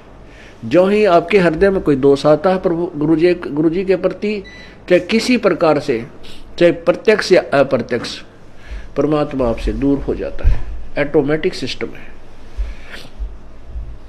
तो उसमें आपके विचारों में परिवर्तन, ये दास पहले आपको आज जो पुण्यात्मा, जब तक आपके हृदय में परमात्मा समाये हैं तब तक ये दास आपको क्या दिखता है ये तो आपको मालूम है, दास नहीं कहना चाहता। और जब आपके हृदय में काल समा जाएगा ये दास आपको दुष्ट दिखाई देगा। दास वही है, पहले भी वही था और बाद में भी वही है और आगे भी ऐसा ही रहेगा। जो गुरु का भगत है, गुरु को परमात्मा मानता है और गुरु महाराज के ऊपर न्योछावर है, परमात्मा कहते हैं वही मेरी नेक आत्मा है। गुरु भगता मम आत्म सोई, और वाके हृदय रहूं समोई, और मैं उसके हृदय में हमेशा वास करता हूं। यह गुरु महाराज की बड़ाई है कि उन्होंने हम पापियों को चुन लिया और हमें अपनी शरण में लिया। हमारे पास कुछ भी नहीं है, हम इतने काल के अधीन जीव हैं, हमें हमारी मर्जी के अनुसार न तो जन्म दिया जाता है और न ही मृत्यु। हमें एक दिन पहले भी नहीं पता होता कि अगले दिन हमारे साथ क्या होगा। बस एक दौड़ है जो चली जा रही है। इस दौड़ में सतगुरु रामपाल जी ने हमारा हाथ पकड़ लिया। मैं तुमसे प्रार्थना करता हूं कि तुम भी उसका हाथ कस कर पकड़ लो, फिर गिरने का सवाल ही नहीं रहेगा। तुम्हें तुम्हारी मंजिल मिल ही जाएगी। तुम बार बार सत्संग में आया करो। सत्संग ही वह निर्मल धारा है जो जन्म जन्म के मैल को धो सकती है। कबीर साहिब जी ने कहा है, कबीरा इंद्र की घड़ी, इंद्र की एक घड़ी और कुआ 12 मास, सत्संग की आधी घड़ी और सुमरन वर्ष 50। क्या कहते हैं परमात्मा? इंद्र की एक घड़ी होती है 24 मिनट की। कहते हैं इंद्र देवता तो मात्र 24 मिनट अगर बारिश कर दे अच्छे से, और कुआं 12 मास, तो कहते तुम कुआं खोदकर 12 महीने में भी इतनी जमीन की सिंचाई नहीं कर पाओगे, इतना पानी उपलब्ध नहीं कर पाओगे जितना यदि वो इंद्र मेहरबान हो जाए और एक घड़ी में जो बरसात वो कर दे, 24 मिनट में जो बरसात वो कर देगा, तुम 12 महीने में कुआं खोद कर भी उतना जल नहीं निकाल पाओगे। और सत्संग की आधी घड़ी और सुमरन वर्ष 50। सत्संग का इतना फायदा है, कहते हैं चाहे तुम 50 साल सुमरन कर लो, और सत्संग में अगर तुम आधी घड़ी यानी 12 मिनट भी अगर तुम ढंग से बैठ गए, ध्यान पूर्वक तुमने सत्संग सुन लिया और उस पर अमल कर लिया, तो कहते हैं 50 साल के सुमरन के बराबर वो 12 मिनट का ध्यान से सत्संग सुनना है। यानी इतनी कीमत, इतनी वैल्यू है। एक कुएं से साल भर सिंचाई करते रहो तो भी वह एक सीमित क्षेत्र की सिंचाई ही कर पाएगा, परंतु यदि आधी घड़ी भी वर्षा हो जाए तो वह पूरे इलाके को सींच देती है।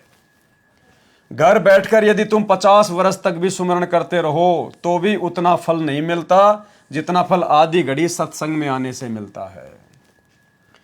भक्ति मुक्ति के दाता सतगुरु भटकत प्राणी फिरंदा, उस साहिब के हुक्म बिना नहीं तरवर पात हिलंदा। भक्ति और मुक्ति के दाता तो गुरु महाराज हैं। कौन है? गुरु महाराज। भक्ति मुक्ति के दाता सतगुरु। तुम अपने मन के अनुसार कितनी भी साधना और भक्ति करते रहो, इससे तुम्हें कुछ हासिल नहीं होने वाला। गुरु की कृपा के बिना कुछ भी प्राप्त नहीं हो सकता। कबीर साहिब जी ने कहा है, मन का मनिया प्रेम डोर चंदा समझ चकोरी, और प्रेम बिना ना चीज मिले चाहे माला फेर लो कोरी। मन का मनिया प्रेम डोर। मन का मनिया यानी सतनाम के सुमरण के विषय में कहा है कि सच्ची श्रद्धा से पूरी मर्यादा में रहते हुए यदि हम मन का मनिया फेरेंगे, सुमरण करेंगे और चंदा समझ चकोरी और अपने गुरुदेव भगवान से चकोर पक्षी की तरह लगाव रखेंगे, कहते हैं प्रेम बिना ना चीज मिले। बिना प्रेम के कोई भक्ति वाली चीज तो मिल ही नहीं सकती। चाहे माला फेर लो कोरी, चाहे कितनी माला फेर लो, कितनी भक्ति कर लो, अगर आपका प्रेम अपने गुरुदेव भगवान में नहीं है तो आपको वो वस्तु कभी भी प्राप्त नहीं हो सकती, चाहे कितने वर्ष साधना कर लो। परमात्मा कहते हैं बिना प्रेम पावे नहीं, चाहे करोड़ समाधि लाओ। तो सतगुरु में प्रेम कब उपजेगा? जब हम सतगुरु को परमात्मा की दृष्टि से देखेंगे। भाई जब हम पतिव्रता पद पर आएंगे तभी तो हमारे अंदर वो प्रेम उपजेगा। अगर हमारे 2-2 भगवान, 3-3 भगवान, 4-4 भगवान मान के चलेंगे तो कैसे प्रेम उपजेगा?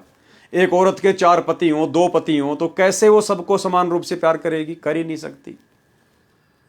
तो संगत दाढ़ी मूछ वाले कबीर जी की फोटो को भी भगवान मान रही है, संत रामपाल जी को भी अपना गुरु मान रही है, दादा गुरु जी की फोटो भी रखी है दरबार में, पंडित चितानंद जी की फोटो रखी है, गरीबदास जी की रखी है।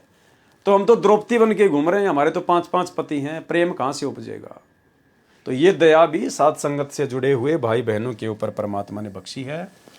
आज सतगुरु से यदि किसी का असली प्रेम है, असली लगाव है, तो केवल साध संगति से जुड़े हुए भाई बहनों का है। यदि गुरु महाराज से प्रेम ही नहीं, उनसे लगाव ही नहीं, तो फिर तुम्हारी भक्ति उधारी है, अधूरी है। प्रेम बिना भगत नहीं बन सकते, प्रेम बिना भगत के लक्षण नहीं प्राप्त हो सकते। दया गरीबी बंदगी सुमता सील करार, ये लक्षण है भगत के, कहे कबीर विचार। और ये सारी बातें बंदी छोड़ सतगुरु रामपाल जी भगवान के अतिरिक्त और कोई नहीं समझा सकता। यानी जो ज्ञान गुरुदेव भगवान ने दे दिया, अब उसके अलावा कुछ भी बाकी नहीं है भगत बनने के लिए। और अगर अब भी किसी के समझ में ये बातें नहीं आई है, नहीं आ रही है, तो फिर दूसरा कोई रास्ता नहीं है। वही पूर्ण पुरुष हैं, वही पूर्ण परमात्मा हैं, वही आदि पुरुष हैं जिन्होंने सब खंड ब्रह्मांड की रचना की। जो ऐसे गुरु को छोड़कर अन्य उपासना में सम्मिलित रहता है तथा सतगुरु के गुण बुलाकर अपनी मौज में मस्त रहता है, वह तो यमदूतों की खुराक है।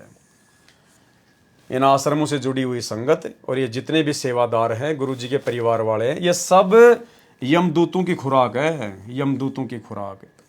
क्योंकि इनमें से कोई भी अपने गुरु को परमात्मा नहीं मानता। सिर पर हाथ धर्यो सतगुरु ने, तोड़ दिया सब भ्रम का जाड़ा। ऐसे गुरु तज करे आन उपासत, सो नर नरक पड़े तत्काला। गुरु को छोड़ गैर गुण गावे, आन बजे उसका मुंह काला। यानी सिर पर हाथ धर्यो सतगुरु ने, तोड़ दिया सब भ्रम का जाड़ा। सतगुरु ने आशीर्वाद दिया, सिर पर हाथ रखा, अपना तत्व ज्ञान दिया, सारी शंकाओं का समाधान कर दिया, सारे भ्रम का नाश कर दिया। ऐसे गुरु तज करे आन उपासत, जो ऐसे गुरु को छोड़कर और दूसरों की उपासना करता है, दूसरों के कहने पर ज्यादा चलता है। गुरु को तजे भजे जो आना, आता पशुओं को फोकट ज्ञाना। आज ये 90% संगत जो सतलोक आश्रमों से जुड़ी हुई है, ये अपने गुरुजी को छोड़कर गुरुजी के परिवार को महत्व दे रही है। उनकी बेबुनियादी और मनमाने आचरण वाली बातों को महत्व दे रही है। उनके कुकर्मों में उनका सहयोग कर रही है, आर्थिक रूप से, शारीरिक रूप से।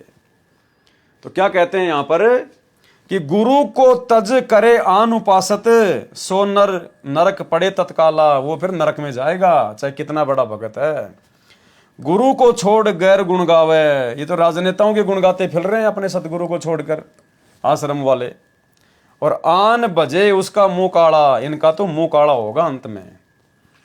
आज तक सनातन धर्म में हजारों लाखों ऋषि मुनि हुए, परंतु किसी ने भी इतना निर्णायक ज्ञान नहीं दिया, क्योंकि वे स्वयं भी तत्व ज्ञान से परिचित नहीं थे।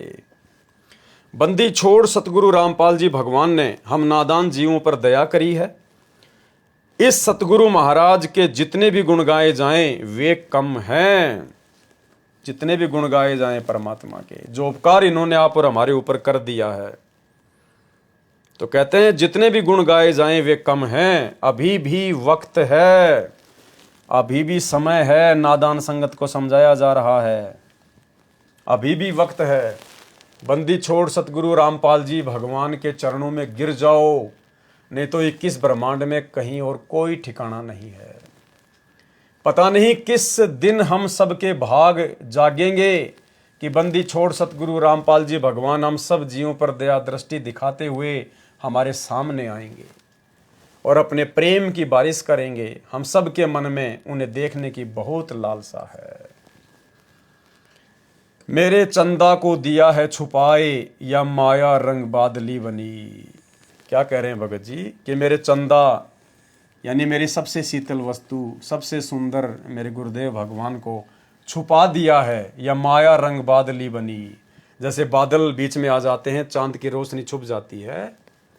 काया अंदर आप बसत है, जो पत्थर में आग। यानी सतगुरु अपने भगत के साथ में कैसे रहता है, जैसे काया के अंदर परमात्मा सबके घट में बैठा हुआ है, जैसे पत्थर के अंदर आग होती है, अग्नि होती है। चेत मेरी सुरता हरि मिलन को, चकमक होकर लाग। चेत मेरी सुरता, चेतना यानी थोड़ी जाग, सुरता यानी आत्मा, हरि मिलन को चकमक होकर लाग। चोर चुराई तूंबड़ी और जल में दाबण जाए, वो दाबी व उबरी करनी तो छानी नाही। काम क्रोध का बना बादला, गरज रहो अहंकार। आशा तृष्णा बनी बिजली, भीज रहो संसार। यानी ये अवगुण हैं जो जीव को भक्ति से दूर रखते हैं। प्रेम पवन जब से चली, बादल दिया उड़ाए। कहे कबीर सुनो भाई साधो, चंदो भी दिखे हुए आए। तो इस कदर हम जब हमारे गुरुदेव भगवान से प्रेम करेंगे, हमारा प्रेम उमड़ेगा इनके प्रति। और प्रेम कब उमड़ेगा, जब हम गुरु को भगवान मानेंगे, गुरु को परमात्मा मानकर उनके साथ परमात्मा जैसा व्यवहार करेंगे। जब हम इनकी भक्ति को मर्यादाओं में रहकर करेंगे तो ऑटोमेटिक भक्ति का असर होगा, भक्ति का प्रभाव होगा, प्रेम हमारे अंदर उमड़ेगा। अन्यथा आपसी मर्यादा तोड़कर चाहे कितने बड़े भगत बन लीजिए, वो प्रेम आपके हृदय में गुरु के प्रति उमड़ ही नहीं सकता। इस दुनिया में लाखों करोड़ों इंसान रहते हैं, माता पिता भी हैं, भाई बहन भी हैं, संपत्ति भी है, किसी के पास अपार धन राजपाट भी है, कुछ साधना करके साधक लोग देवलोक तक चले जाते हैं। परंतु इन सब चीजों से संतुष्टि चाहिए थी, वह चीज नहीं मिली जो आत्मा की प्यास मिटा सकती थी। इस संदर्भ में संत सुंदरदास जी, जो दादू साहिब जी के शिष्य हैं, क्या कहते हैं? मात मिले पुनीतात मिले, सुत भ्रात मिले युति सुखदाई। कि भाई माँ भी मिल जाती है, तात यानी जो पिता होता है वो भी मिल जाए, सुत यानी बेटा भी मिल जाए, भाई भी मिल जाए, और सुखदाई औरत भी मिल जाए। राज मिले, राजपाट भी मिल जाता है इंसान को, गजबाज मिले, हाथी घोड़े भी मिल जाते हैं, सब साज मिले मनवांछित पाई, सब मनवांछित चीजें भी इंसान को प्राप्त हो जाती हैं। लोक मिले सुरलोक मिले, यानी यहाँ का भी आप राजा बन जाओगे, देवलोक भी आपको मिल सकता है। विधि लोक मिले बैकुंठा जाई, आप बैकुंठ में भी जा सकते हैं। सुंदर और मिले सुख सब, संत समागम है दुर्लभ भाई। यानी दुनिया में हर चीज सुलभ है, लेकिन संत समागम, सच्चे संत का सत्संग, सच्चे संत की शरण, कहते हैं ये दुनिया में सबसे ज्यादा दुर्लभ है। और भाई और बहनों, परमात्मा ने आप और हमारे ऊपर मेहर करी, परमेश्वर ने ये चीज हमें सबसे पहले सुलभ कराई, बिना मांगे दी परमात्मा ने। हमें तो पता ही नहीं था भगवान क्या होती है, भक्ति क्या होती है, हम तो अपनी सांसारिक जीवन में मस्त थे। ये तो परमात्मा ने आके हाथ पकड़ा, हमारा सौभाग्य। और ये सृष्टि की सर्वश्रेष्ठ वस्तु समागम सत्संग गुरुदेव भगवान ने हमें दिए, हमें ज्ञान कराया, आत्म ज्ञान दिया, परमात्म ज्ञान दिया। बंदी छोड़ सतगुरु रामपाल जी भगवान के शरण में आने के बाद जो आनंद मिलता है, जो उनकी भक्ति में अंतःकरण की दशा होती है, वह बयान भी नहीं की जा सकती है। परमात्मा कहते हैं, राम बुलावा भेजिया, दिया कबीरा रोए। और जो सुख है सच्चे सतगुरु की शरण में, उनकी संगत में, उनके सत्संग में, वो बैकुंठ में ना होए।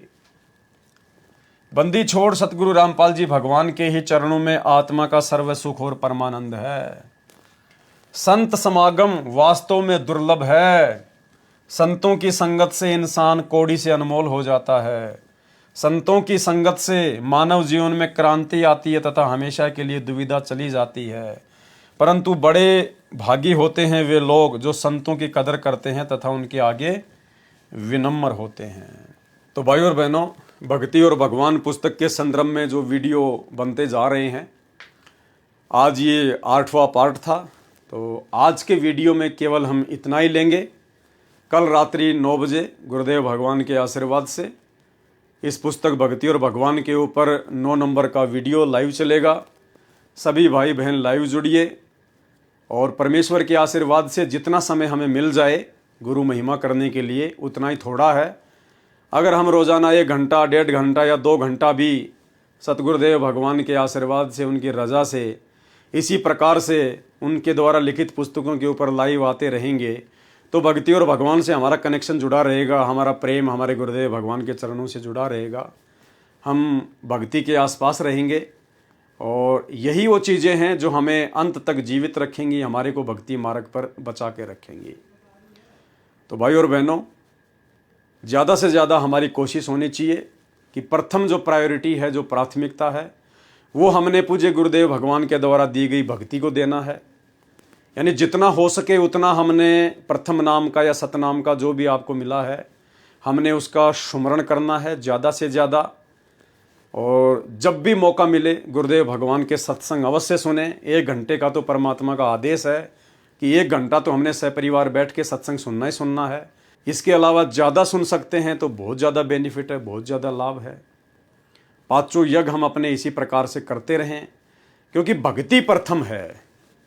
ये साथ संगति के वीडियो ये केवल हमें तरोताज़ा रखते हैं, हमें जानकारी उपलब्ध करवाते रहते हैं, हमें डगमग होने से बचाते रहते हैं। भक्ति मार्ग पर क्या सही चल रहा है, क्या गलत चल रहा है, हमें इसकी जानकारी मिलती रहती है। तो आत्मा जागृत रहती है, गलत कार्य करने से डरती है। गुरु महिमा करेंगे, गुरु जी के गुणगान करेंगे तो हमारी आत्मा चार्ज होती रहती है। तो ये भी बहुत ज़रूरी है परमात्मा के आशीर्वाद से। बाकी भक्ति को हमने ज़्यादा से ज़्यादा और विशेष तौर पर महत्व देना है, विशेष तौर पर, क्योंकि हमारी आत्मा का उद्धार, हमारा कल्याण भक्ति से ही होगा, जो मर्यादाएं और जो भक्ति गुरुदेव भगवान ने हमें बताई है। तो आज के पार्ट में केवल इतना ही। कल रात्रि 9 बजे पार्ट नंबर 9 में सभी भाई बहन लाइव जुड़िए। तब तक गुरुदेव भगवान हम सबको इजाज़त दें, आशीर्वाद दें। बंदी छोड़ सतगुरु रामपाल जी भगवान की जय हो।